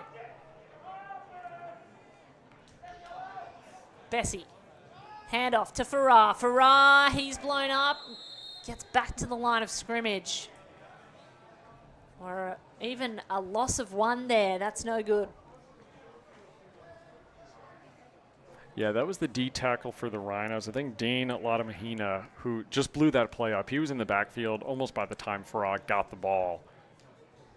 And we haven't seen the Rhinos D-line get really good penetration thus far, so it's good to see a little bit of movement from them. 3rd down. 4 yards. Looks like a free play. Here we go. Bessie goes to the air. He's got a big arm and he's thrown the pick, but I think this is a free play. One of the Rhinos jumped offside.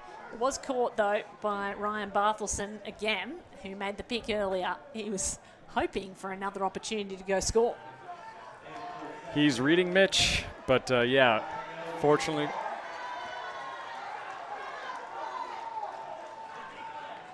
I think they must not have called the penalty.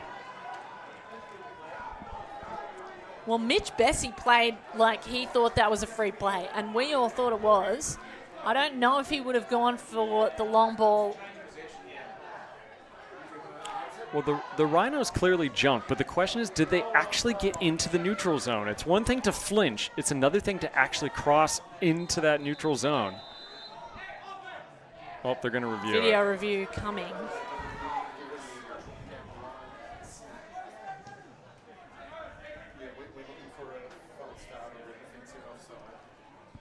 So video judges come into the booth. They are looking for a false start or a defensive offside. Need to go back further than that. Okay, start it. Yep, so roll through slowly. And that was the angle and the point in time. We're going to roll that back. I think it's Big Poppy, the nose tackle.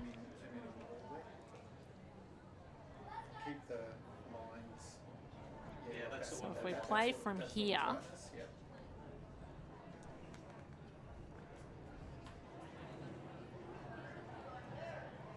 Yeah, number 93 almost lined up in the neutral zone, but he's got enough space. No, he's not. Number 32. Sorry, Tim, it's the second one.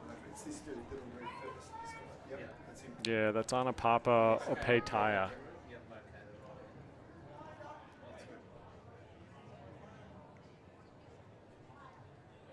oh, there's a clear move. And you can hear the reaction from the crowd says it all. That should have been a free play. Well, in live action, it certainly seemed clear to us. I'm glad they've reviewed that and the right call has been made. Here's another look at the free play. It was straight to the hands of Ryan Barthelson. Even Barthelson knew that it was coming back. Could we also just get back to the point of the snap so we can Could you get back to the give us the position on the field? So they're going to have another look at the replay again, Kate. I think they just want to get the position of the field right, where exactly the ball needs to be. So it's on the 44. Thank you. Are they going to bring it back? They move the chains.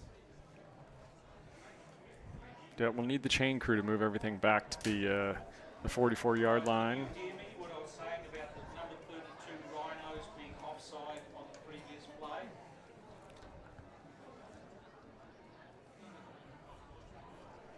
At the 44, at the Rhinos 44. There's a little miscommunication between the officials here. They are going to have to move the chains back. Offside at the snap.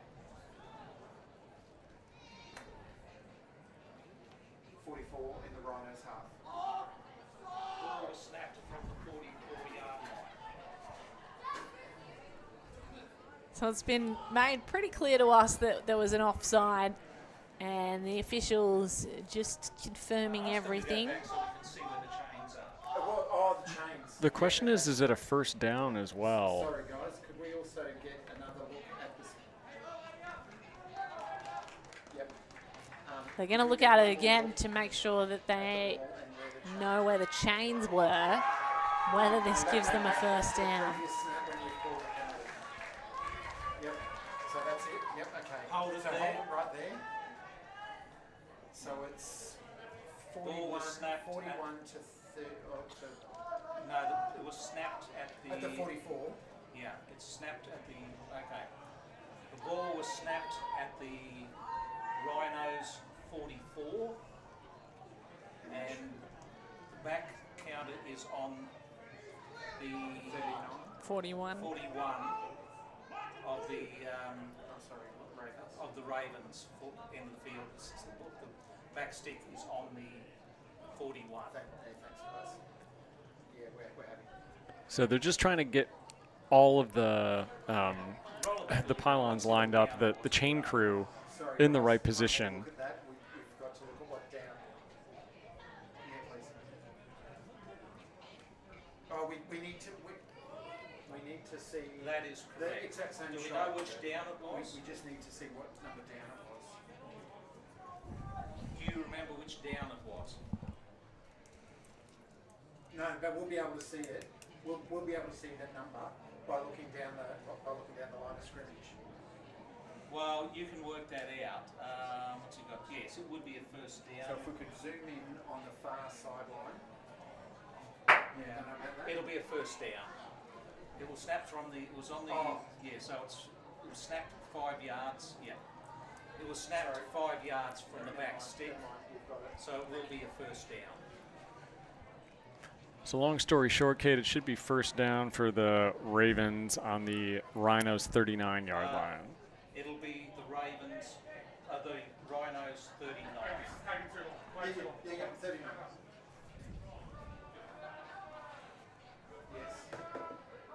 That is correct. A lot of particularities, and that's why we love American football, but they want to get this absolutely correct, the referees and the officials here. A big thank you to our referees. Head referee is David Hodkinson, our centre judge Andrew Calverley, umpire Scott Milway, linesman Brian Balsamo, line judge Andrew Stock, back judge Gary Kendall, field judge Chris Emery, and side judge Terry Mead. It's not often I get time to shout out all of the referees, so I thought we would use the opportunity. Gary's got the spot. Our video judge Tim Redshaw and video assistant James Hunter assisting in the making of that call. And this is an experienced crew too. A lot of these guys have done previous Sun Bowls, so they're not too. The lights aren't too big for them, Kate. Great job by our officials. The Zebra Gang come together well.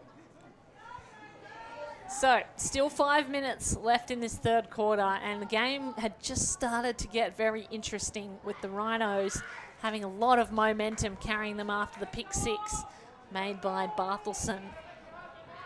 Really good adjustment by Bessie doing the hard count, though, because the Rhinos D-line had made really good penetration on the previous play, so he knew they were feeling aggressive, bought himself a little bit of extra time, and then got a free first down out of it. Yep, there they go.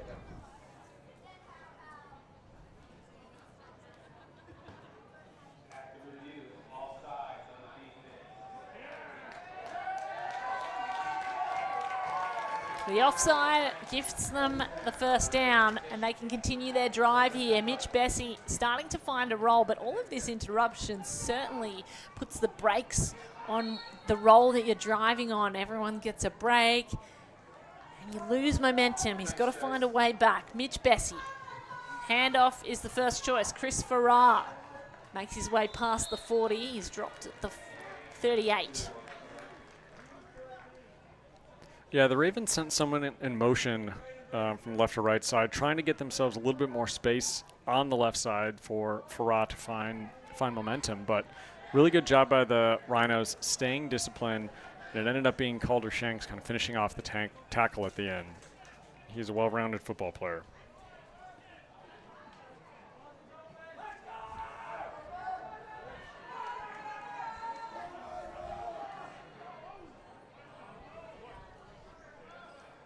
Second and 9 for Mitch Bessie and his Ravens.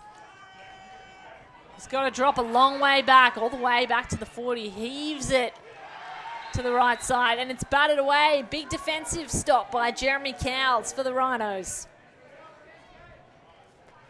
Captain Cowles, he's a longtime Rhino.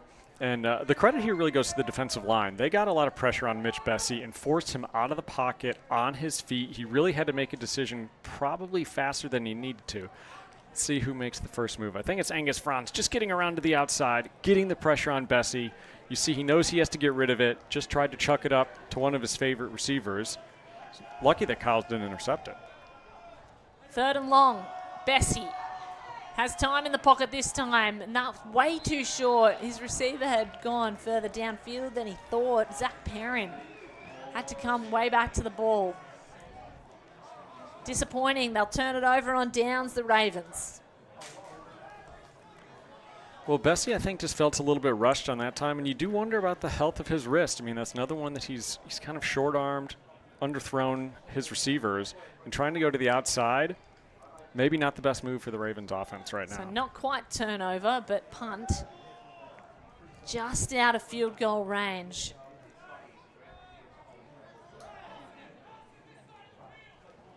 Here's Bones with the punt.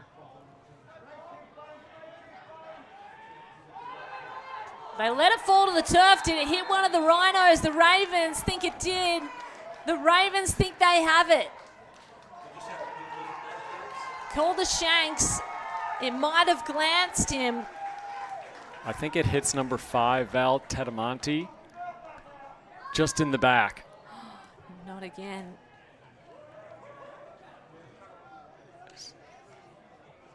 Yep, it's glanced off. Rhinos number 5, and the Ravens are right there to pounce. That's huge for the Ravens.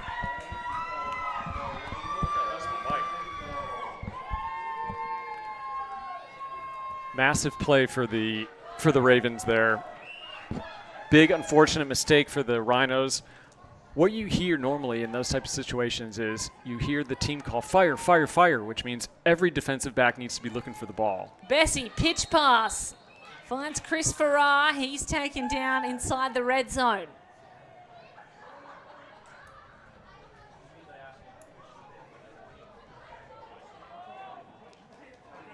What a monumental opportunity has been gifted to the Ravens.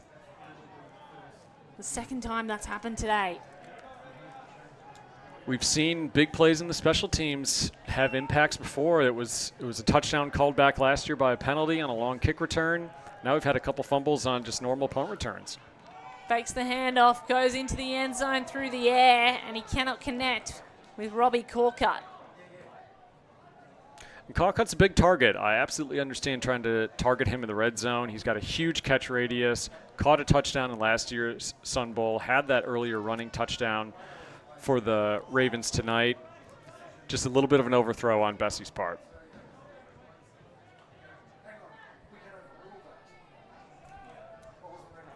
So 3rd and goal for the Ravens.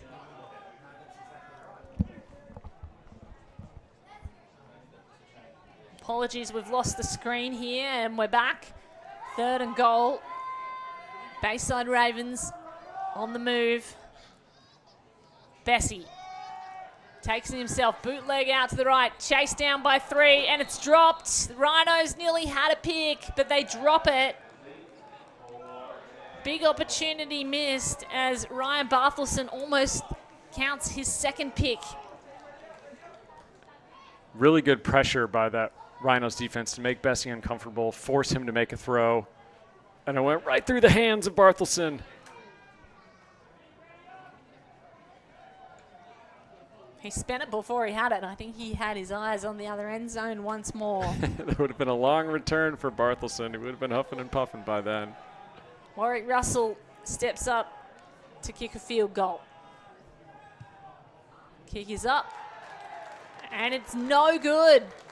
It floated wide. Warwick Russell cannot convert. So after the incredible punt, and they return they get the ball back off the punt, Ravens cannot convert.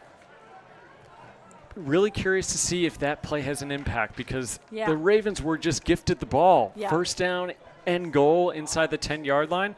Really big stand by the Rhinos defense. They got a lot of pressure on Bessie there. We'll see if they can continue to do that as the second half progresses.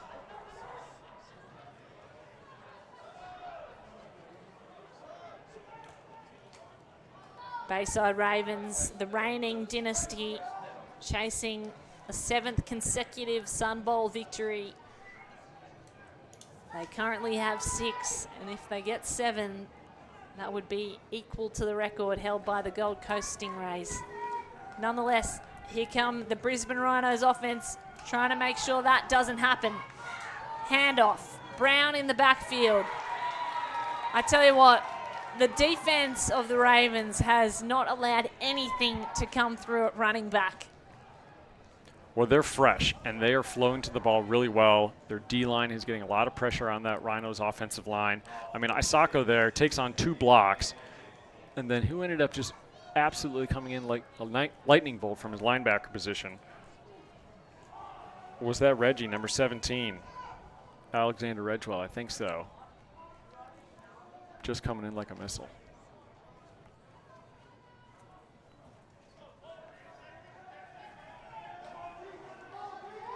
This time they spread some receivers out wide. Bradford. A handoff again is blown up in the backfield. Brown cannot get a single yard, and he looks quite sore after that one. Well, the Rhinos tried to pull 2 of their offensive linemen. I think that Nason maybe was going the wrong way, or Bradford was handing it off the wrong direction, because both of the left guard and the left tackle from the Rhinos pulled to the right. So you would have thought that play should have been going to the right, given where those linemen were going. But by the time Nason got the ball, the Ravens D-line was just in his face. 3rd and 20. Rhinos backed up. Bradford rolls out to the left, throws it that way. It's tipped off hands and it goes incomplete. They cannot get a first down. The Rhinos, nothing going their way since that pick 6. Offense really struggling. Yeah, they haven't been able to manufacture much on the offensive side. Near the end of the first half, they started getting Mitch Bradford rolling out a little bit, and he had a couple completions, started getting a little bit of momentum. And really, this is the first time this drive that they've even tried that. There is a player down, a Ravens player. Looks like he's getting stretched out. He might be even suffering from cramps. It is hot this evening. Of course, we start the season in winter and we finish in what is summer here in Brisbane. And it is 2 completely different seasons if you compare the pair. Got to manage your electrolytes, and that's Jai Jackson, who's been a really, really effective defensive lineman for the Ravens. We'll see if he can come back, because if he can't, that might open up an opportunity for the Rhinos now. On 4th and 20, maybe not the right time.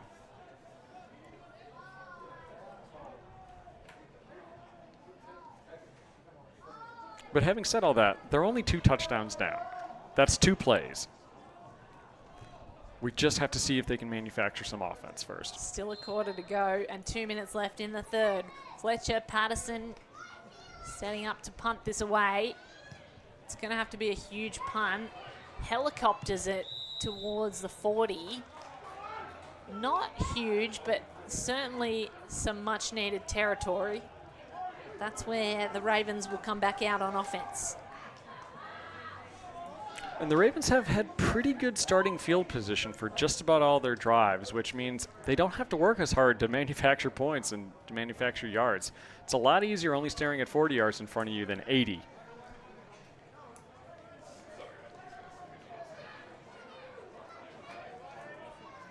But will be interesting to see if the Rhinos keep bringing pressure. They really were able to get to Bessie a lot over that last drive.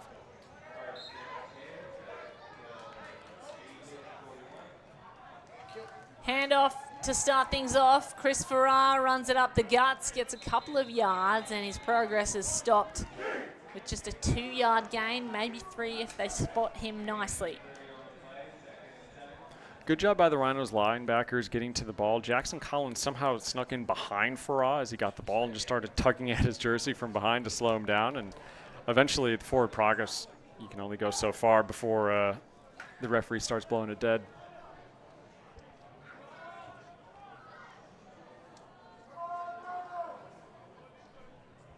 Second and 8 for Mitch Bessie.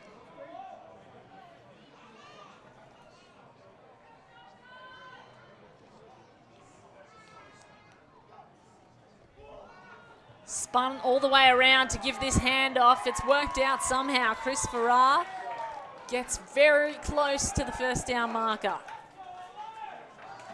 Stop just short. It'll be 3rd and short here, Jeff. Yeah, I think that was Robbie Cawcut. He starts in that kind of off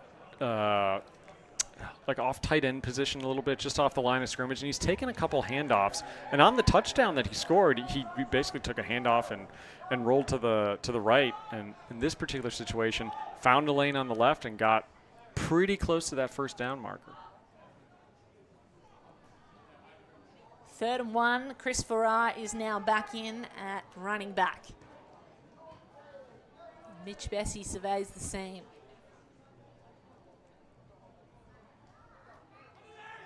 Corcutt is the Wildcat, and they roll over the first down. Well, Wildcat has not worked out for one team, and Bayside Ravens are not that team. That was perfect play to call. Okay, in each of the last 2 Sun Bowls, Chris Corcutt has made that exact same play. Normally he's done it on 4th down with really short yardage. They pull it out here on 3rd down where he lines up in that flex position just to the left side, right behind the offensive line, then just sneaks in, takes a quick snap. And because he's such a big body and hard to bring down, he can normally move the pile for at least the yard that he has to get there. So Corcutt, the 30-year-old, still playing for Australia. And that's the 3rd quarter. So with that momentum, the Bayside Ravens roll in towards the 4th quarter. They're 2 scores up against the Rhinos in this rematch. The championship of 2024 repeated in 2025. Now the Ravens have dominated not only in Sun Bowls but all season. You said, Jeff, they've only had 1 loss all season. So these teams have met before. Yeah, and early on in the season, the Ravens had a lot of success going for the deep ball against this Rhinos team. Now, I talked to Coach Saxby earlier in the week, and his view was that the team at the start of the year has really been a lot different from the team at the end of the year. There have been more players that have come back from overseas. Obviously, hopefully the team gets better throughout the year. They've resolved a lot of their issues at quarterback. And so his view was, yes, we had a lot of struggles against the Ravens earlier on in the year, but we also know them so well. We've played them in the Sun Bowl, each of the last 5 years. We know what we have to do. It just comes down to execution. Handoff to Farrar. He's got wheels, turns the Jets on, gets to the 30. Really, the acceleration impresses me with Chris Farrar.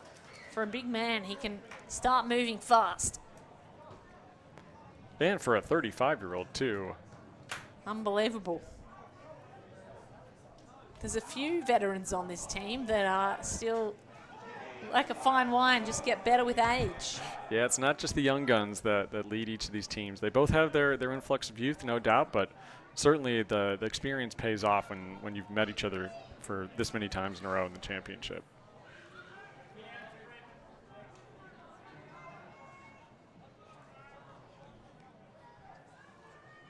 Handoff to Farrar again. He's met in the backfield this time. Blown up by the Rhinos defense. Great play. Yeah, that's Norbert Mueller again, number 49. He's had about 3 of these tackles for losses where he's really managed to get good penetration off the edge. We'll see if we can see him here, number 49. Just getting in underneath the center, managed to split a double team and make a great play.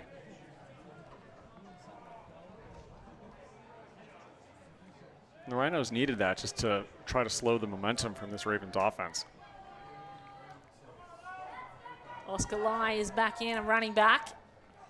3rd and 6 for the Bayside Ravens. Lai gets to the edge and he's slowed down originally by Jackson Collins, but met with the tackle by Valerio Tedamati, an important one. Yeah, and that play was all Jackson Collins, the middle linebacker, number 35. He's a longtime captain for the Rhinos. He comes up from that linebacker position, manages to contain Lai to force him to the outside and just slow him down enough that he couldn't really get any momentum on the outside. 4th and 8 for the Bayside Ravens. They've got the offense still on the field. In fact, they're going to punt. They'll take a timeout, though, to discuss things. Well, they only had 10 men on the field, and normally that's not a very effective way to play American football, Kate. I didn't realize that, Jeff. It's all right. It's only when I started doing the head count I realized they were a man short on the outside. I don't think the coach realized it until the last minute either, and something didn't look right. So Pete Brewer going to talk things over with his team, and that sort of mistake can't happen in a championship. No, I mean, maybe they had an injury where one of the normal players wasn't available. I hadn't seen anyone sitting down. But on a 4th and 8, maybe use this time to scheme up something, because they could really put the nail in the coffin if they manage to convert some sort of fake here.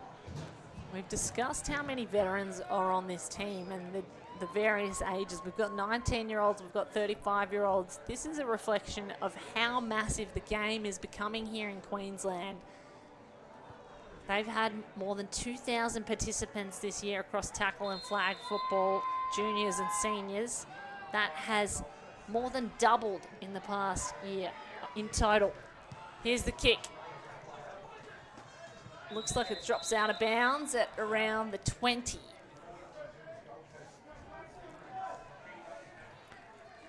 Well, once again, the questions, Kate, what can the Rhinos do to manufacture some offense? So haven't seen a lot from them today.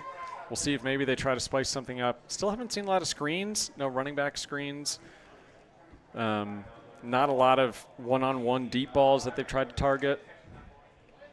The single score that the Rhinos have came from defense. It was Barthelson with a pick six. That is what has kept them in this game. They've been unable to get anything going on offense. Wildcat, they've tried every variation. It is not working. They go back to their quarterback, Mitch Bradford. He takes the snap. First snap of this drive. Nice check down to Ben Heath. Ben Heath can get some yards after the catch and takes it past the first down marker. That is more of what they need, Jeff. It was a decisive throw from Mitch. Got it out quickly just on the slant route to Ben Heath. Ben made the first man miss, cut inside, and really, maybe it's the quick hitters that they need. Don't give Mitch too much time to overthink it. Just give him some quick, decisive throws. 1-2 step throw. Well, the rush is coming at him so fast. I think that's exactly the pace that he needs to get rid of the ball. Mitch Bradford. Try to build some confidence. Here comes the rush again. Gets rid of it again to Ben Heath. Heath can grab a couple of yards. 20-year-old wide receiver, plays for the under-20 national team and played in Munich as well. Yeah, I think he took a bit of a later hit to the rib cage on the second man in on that tackle. Good of him to still make the catch. That ball even got tipped by one of the defensive linemen for the Ravens. Good job by Heath paying attention. And did you see Joel Maddock coming in, defensive end, at absolute rocket pace, like a tracer bullet for the quarterback. They're going to send him every single time. He's a big body, and he can really block down the space that Mitch Bradford has to throw. Bradford, handoff this time. Riley Wood has it in the backfield. Gets back to the line of scrimmage, but no extra yards. Brings up 3rd and 6.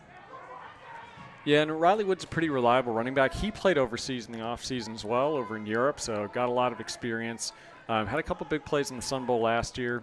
And I do wonder, Nason had been their starting running back for most of the game. I wonder if he's maybe a little bit slow at the moment. Well, he looked banged up on the last drive, didn't he, Brown? So Riley Wood is in that position now, 23-year-old running back. Played for the Sun Devils in 2023. Here's 3rd down, and it's blocked. It's stopped from getting to Riley Wood. Incomplete. That brings up 4th down. Rhinos unable to keep the drive alive.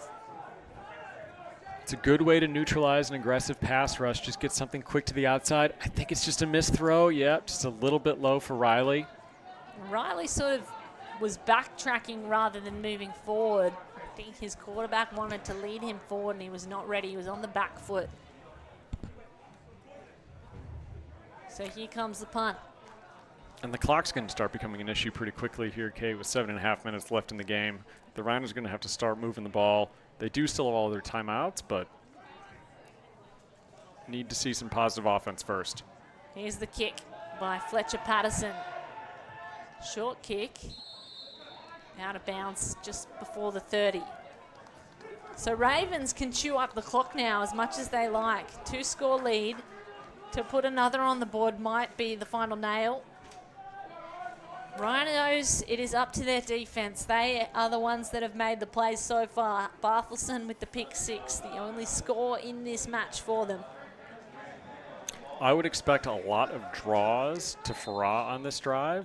Maybe a handoff or two to Oscar Lai. They've been very effective running the ball. Ravens like to move their offensive line, run what's called an inside trap, where you get one of the linemen pulling to one direction and have the running back just follow the main blockers. Oscar Lai is back in. And Bessie hands it off to him. Lie straight into a tackle, though. Gets back to the line of scrimmage for no gain. I think that's number 49, Norbert Mueller again. He's had a very good game getting into the Ravens' backfield. Getting low, shutting his first block.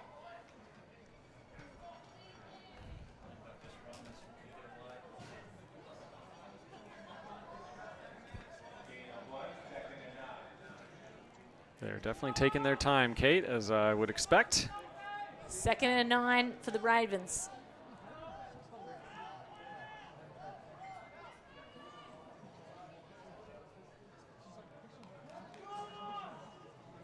Looking to go back-to-back for a 7th time. Mitch Bessie can run. He's not showed us this before. In fact, not Mitch Bessie. This time a wildcat formation by Chris Clark works out for the Bayside Ravens. That's that Ravens experience. As I said, he's been playing football more than half his life.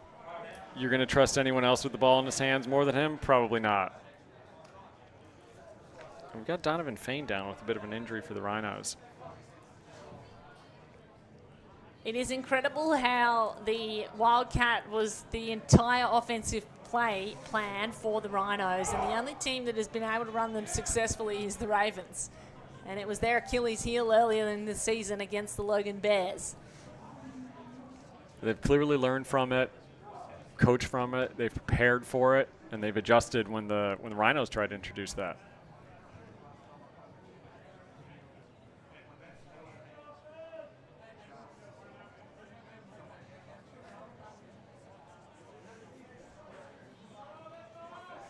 It's got to be tempting to take a shot here. You've just been running the ball. Eventually a play action could be really effective against the defense. Mitch Bessie is back on. 1st and 10 at the halfway mark.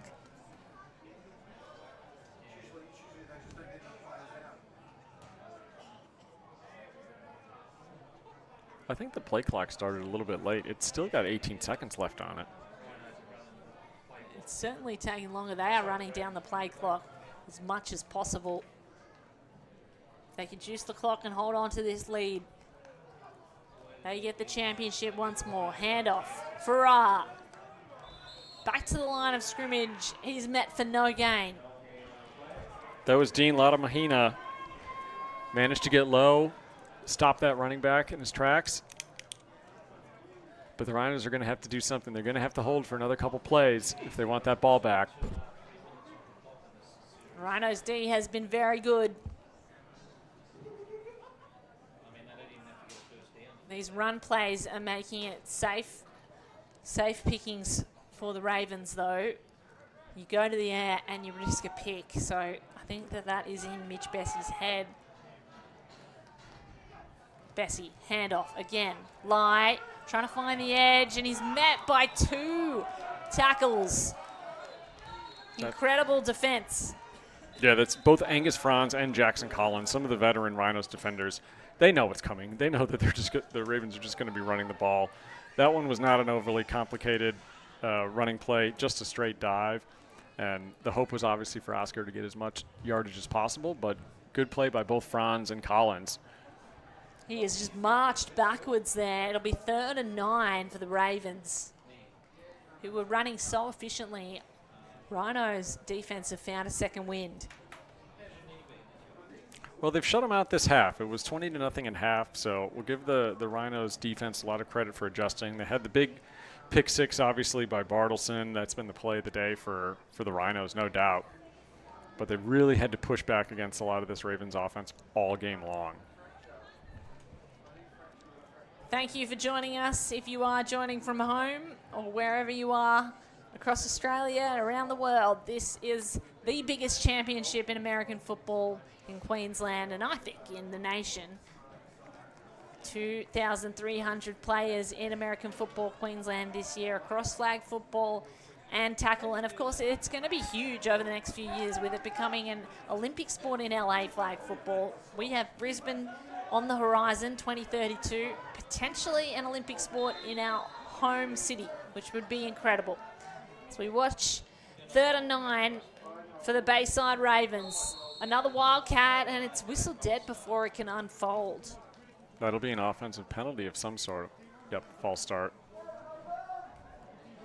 And you're right, Kate. I mean, in 7 years' time, there very well could be some of these players, or even some of the youth from the young teams, on an Australian national football team, which would be pretty exciting when the Olympics are held here in Brisbane. Well, there are more opportunities every single year.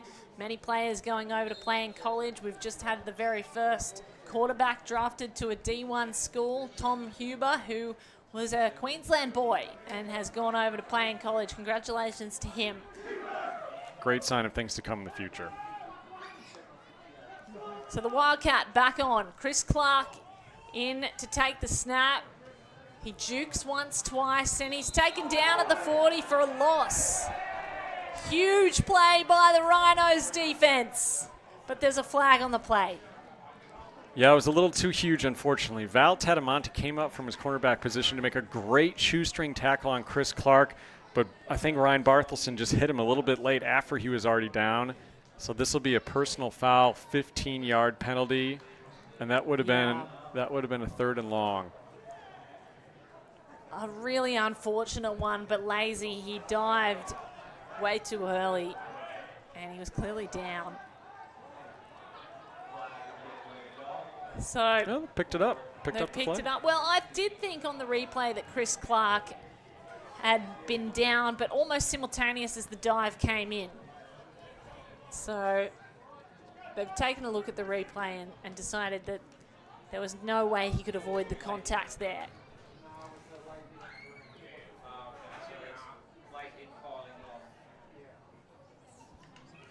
So they're going to have to punt here. Punt has to go high. Fair catch called and caught. Rhinos will start back there at the 20 as Calder Shanks walks off, having taken the catch. Yeah, and look, they're going to have to score quickly here, Kate. They're going to have to open up the air a little bit and see if Mitch can hit some sort of deep balls, because they've only got 4 minutes, 20 seconds left. They got to have 2 touchdowns. Now, they've shown they can stop the Ravens. As I said, they've pitched a shutout this half against this Ravens offense. But they've only got 2 timeouts, so there's only so much stopping of the clock they can do. They're going to have to go quick here. 4 minutes 20.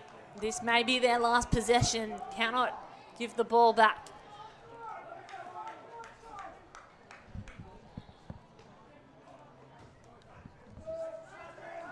Rhinos offense got to make something happen. Here's Brown. Brown with a reception out wide, gets back and maybe a yard past the line of scrimmage. He does stop the clock, though, on that, which is always a good thing when you're the team from behind, trying to save as much clock as possible.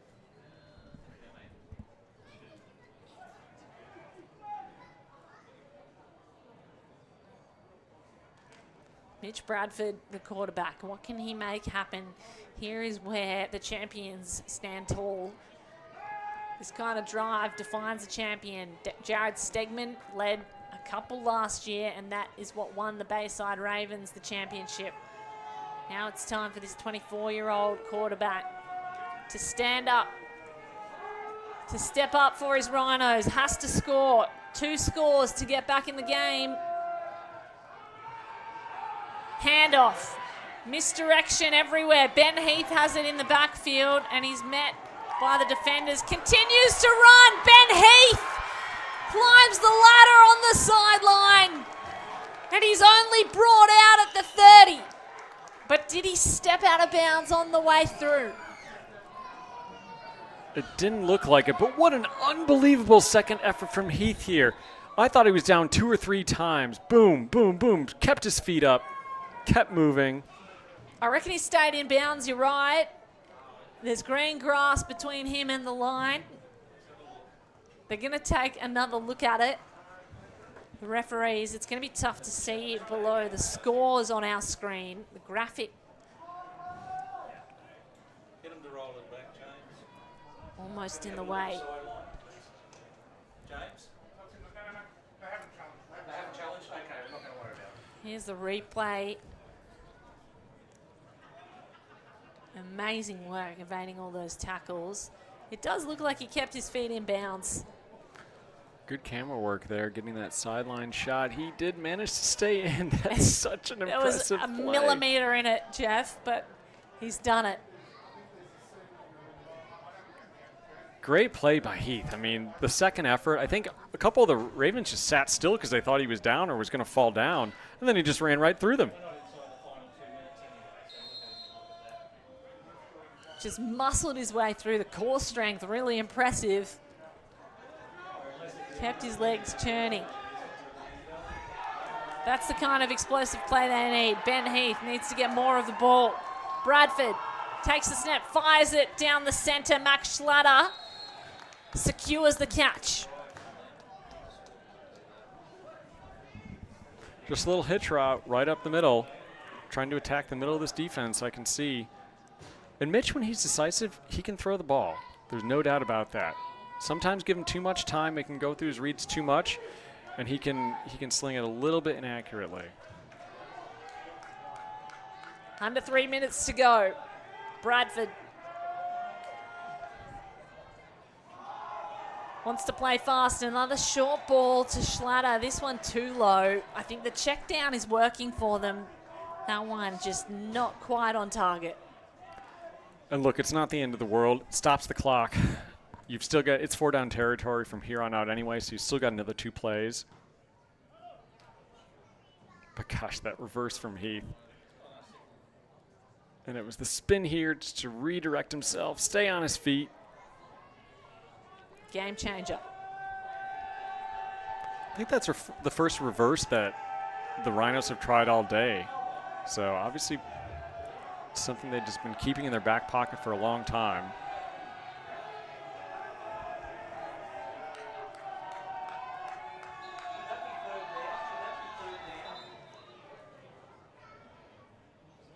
I think we've got an official's timeout here. Yeah, I think they have second down on the field, but it should be third down. It's 3rd and 4.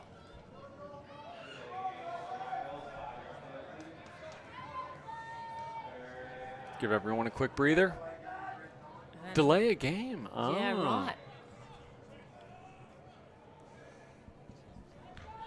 Too long to get the snap off. Mitch Bradford, he was clapping really fast, but he's done the hard count every single play, so I don't know if his team realized.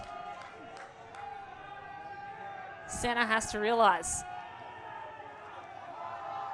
Bradford goes to the skies. It's way too long.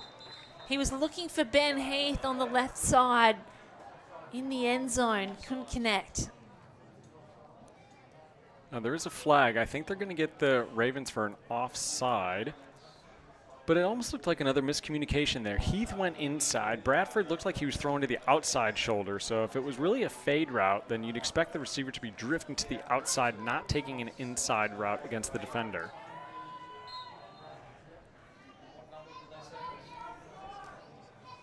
But they'll replay it. They'll take the 5-yard penalty, and unfortunately they did lose 5 seconds off the clock, though.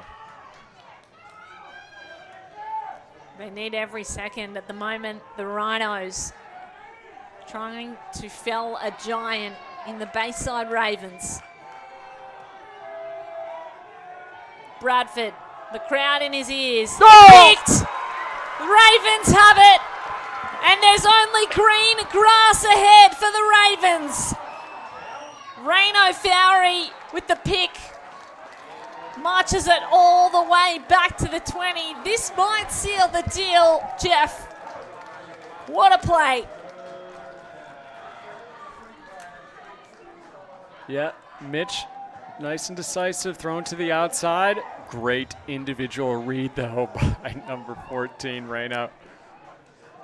Fowry, the rugby union background, he's made plays today already. And he just tried to do a rugby pass to one of his teammates. But nothing will take away from the fact that he made a brilliant defensive play there. He was reading Mitch the entire time. He could watch that out route, and he just jumped the route, made a nice decisive play. So the handoff now in the backfield to Lai. Lai takes it to the 20. And you're right, it was an interesting try to throw the rugby pass, but I'm sure he'd like to do that more often with his rugby background. had the end zone in his sights, and he thought, if I'm not getting there, one of my teammates might. Gotta love the effort, always trying to progress the ball, which is a very risky play without a teammate being right there.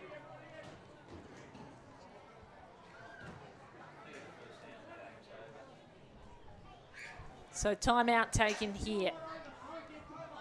Trying to save the clock, the Rhinos. If the Ravens get a first down here, it is over. Yeah, this is the last of the Rhinos' timeouts. They don't have a way of stopping the clock right now.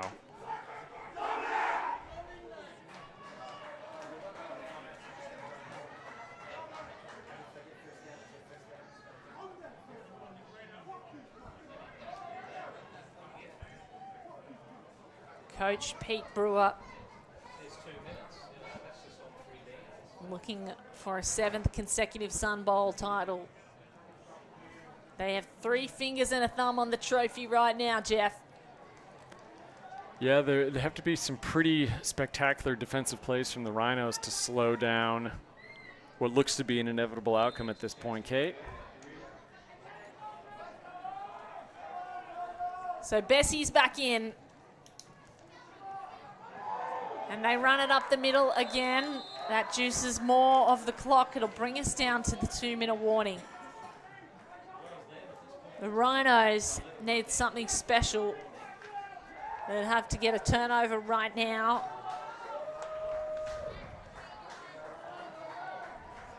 It looks like they did have another timeout.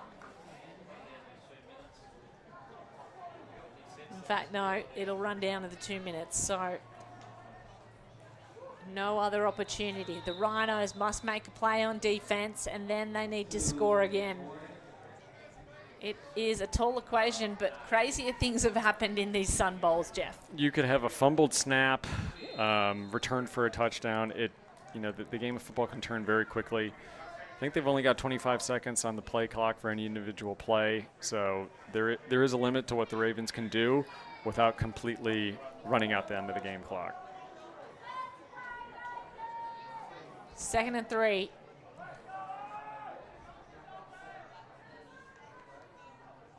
First and 10, my apologies. Here come the Ravens to put a nail in the coffin. Chris Farrar wanted the end zone. He was stopped a couple of yards shy. But they moved the chains. Watch for what Farrar does to the defender. Whoop, whoop. Really good job being patient there. If he kept going up the middle, he would have gone right into the teeth of that Rhinos defense, but he kicked out, followed his lead blocker, and really made what is probably going to be the nail in that coffin.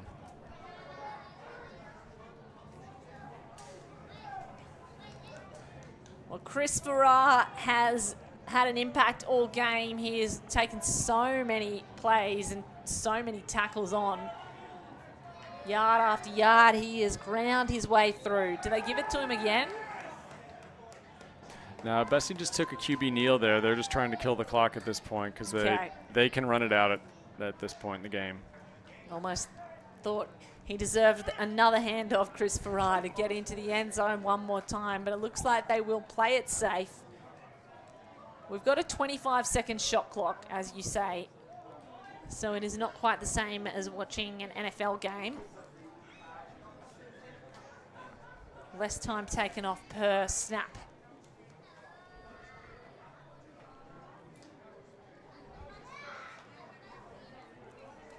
Well, for Coach Brewer and his Bayside Ravens, this victory must feel so sweet and very bitter pill to swallow for the Rhinos, who come up short for the 2nd year. Bessie takes another knee. And that will see it out. Mitch Bessie in his first year as starting quarterback for the Bayside Ravens. He brings it home. The Ravens have done it and claimed their 7th consecutive Sun Bowl title, an equal record in Queensland American football history. What a performance from a team that just knows how to rise to the occasion. The Bayside Ravens win Sun Bowl 41.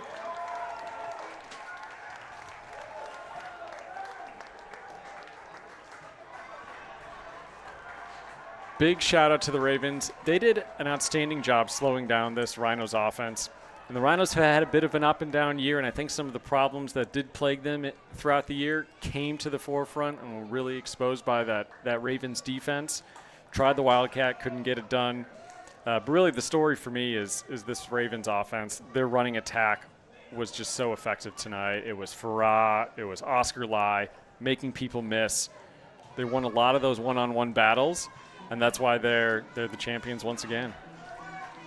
2 touchdowns by Lai and a touchdown by Corcutt. The difference for the Ravens, and the pick 6 by Barthelson, the only score the Rhinos were able to get on the board. It is the Ravens' day. Rhinos, a bitter defeat. What a journey. They fought with heart and determination. They just could not match the offensive weaponry of the Ravens.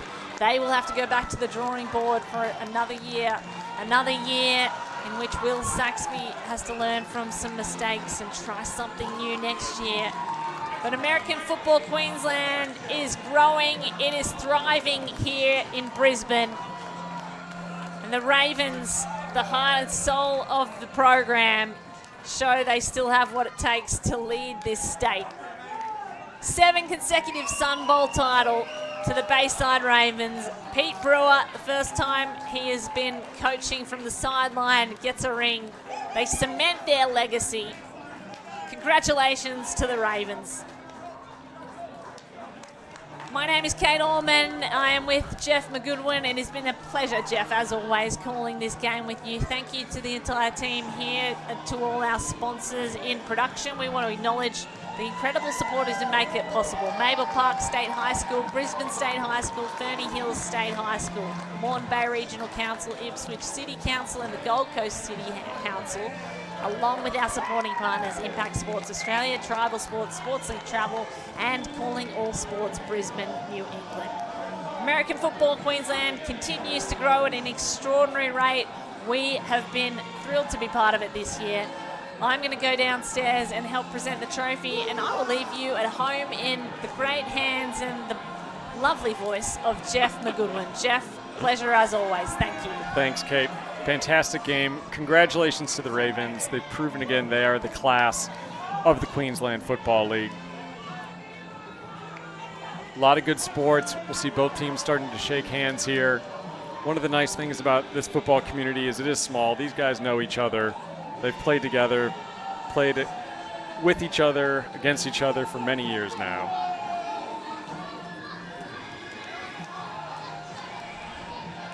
And all that will await the Ravens is this trophy presentation.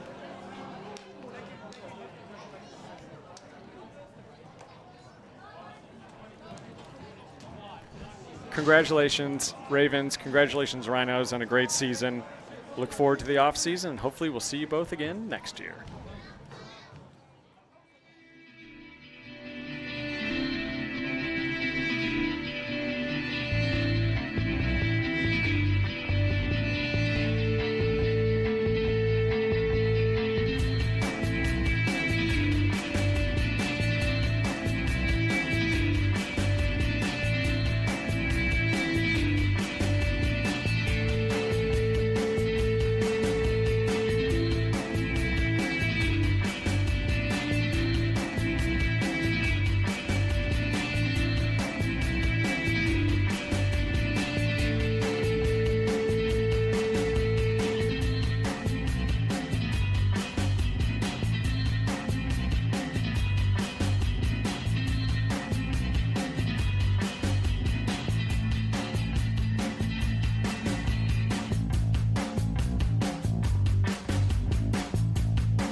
and sit down.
Attention, we are about to present the trophy to the 2025 champions. First of all, to everyone here in the stands, thank you so much for coming down this afternoon. You guys brought the energy and made this event what it is. And I know all season you have been the ones in the background on the sidelines making everything happen. Drivers, supporters, all of you are a part of this championship. So thank you to you, and a big round of applause for all the supporters here. My name's Kate Allman. I've been in the commentary booth and I was here last year. This game is not just any game, it is a rivalry that has transcended the decades. Ravens and Rhinos, they always meet in the final and it is always a thriller. Last year, this year, no different. Of course, this year, Ravens were going for an equal record. I hear that the Gold Coast Stingrays have been reminding you a little bit of the record. Is that true? Just a few times. Well, Fortunately, this year we can confirm the equal record for 7-time consecutive back-to-back champions is the Bayside Ravens.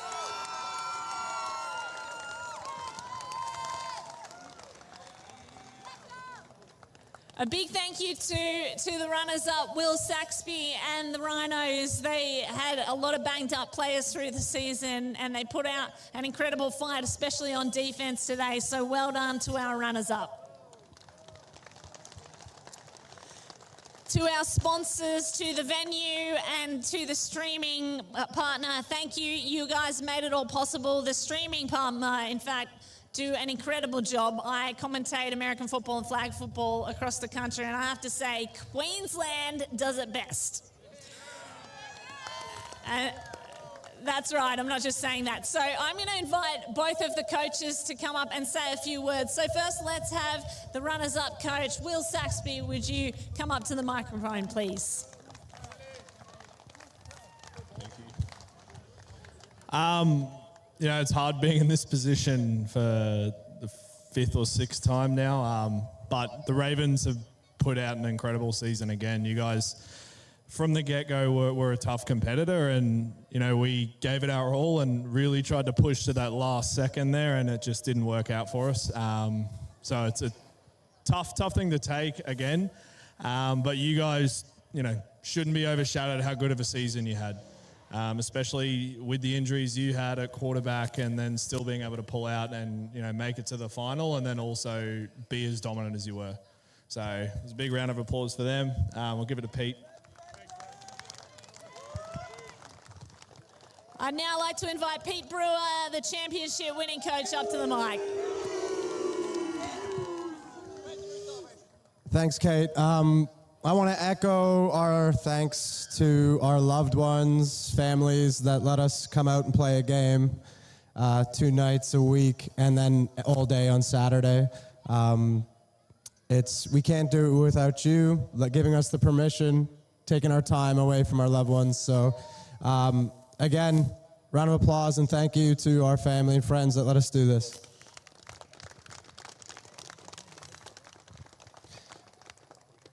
Rhinos, great season, great game. Over the years, I love that I'm seeing the same faces become leaders in clubs and create the culture that's consistent. It's not an accident that it seems to be our 2 clubs that keep coming here and battling for the championship. And I can see those faces that lead that. So Will included in the coaching staff and committee of the Rhinos, you're a fantastic club. Congrats on a great season. Hopefully we'll see you here again next year.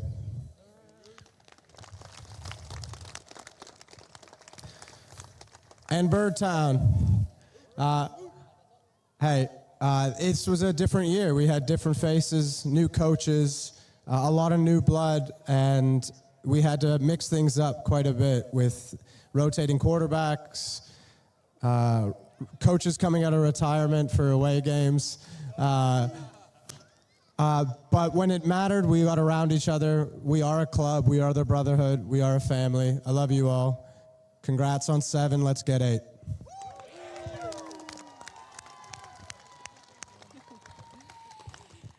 Thanks so much to the coaches. Now, before we present the medals and the trophy, we're going to present the MVP.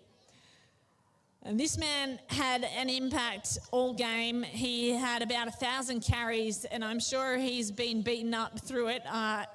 He was impressive to us in commentary and to the officials, and he was the most valuable player. And that man is Oscar Lai.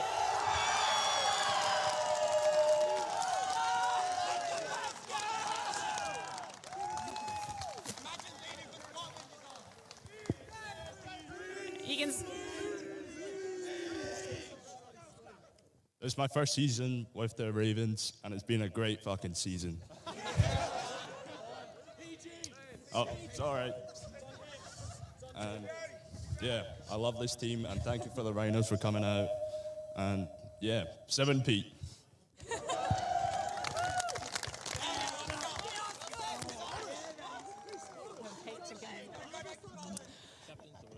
So our Our president, James Calishaw of American Football Queensland, is now going to present the trophy to the 2025 American Football Champions, the Sun Bowl winners, the Bayside Ravens.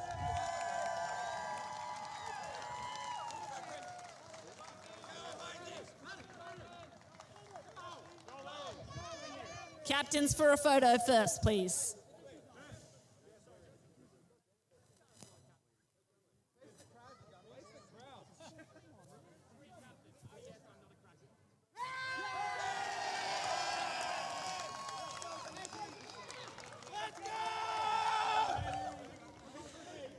Ladies and gentlemen, one more time, let's give it up for the 2025 champions, the Bayside Ravens.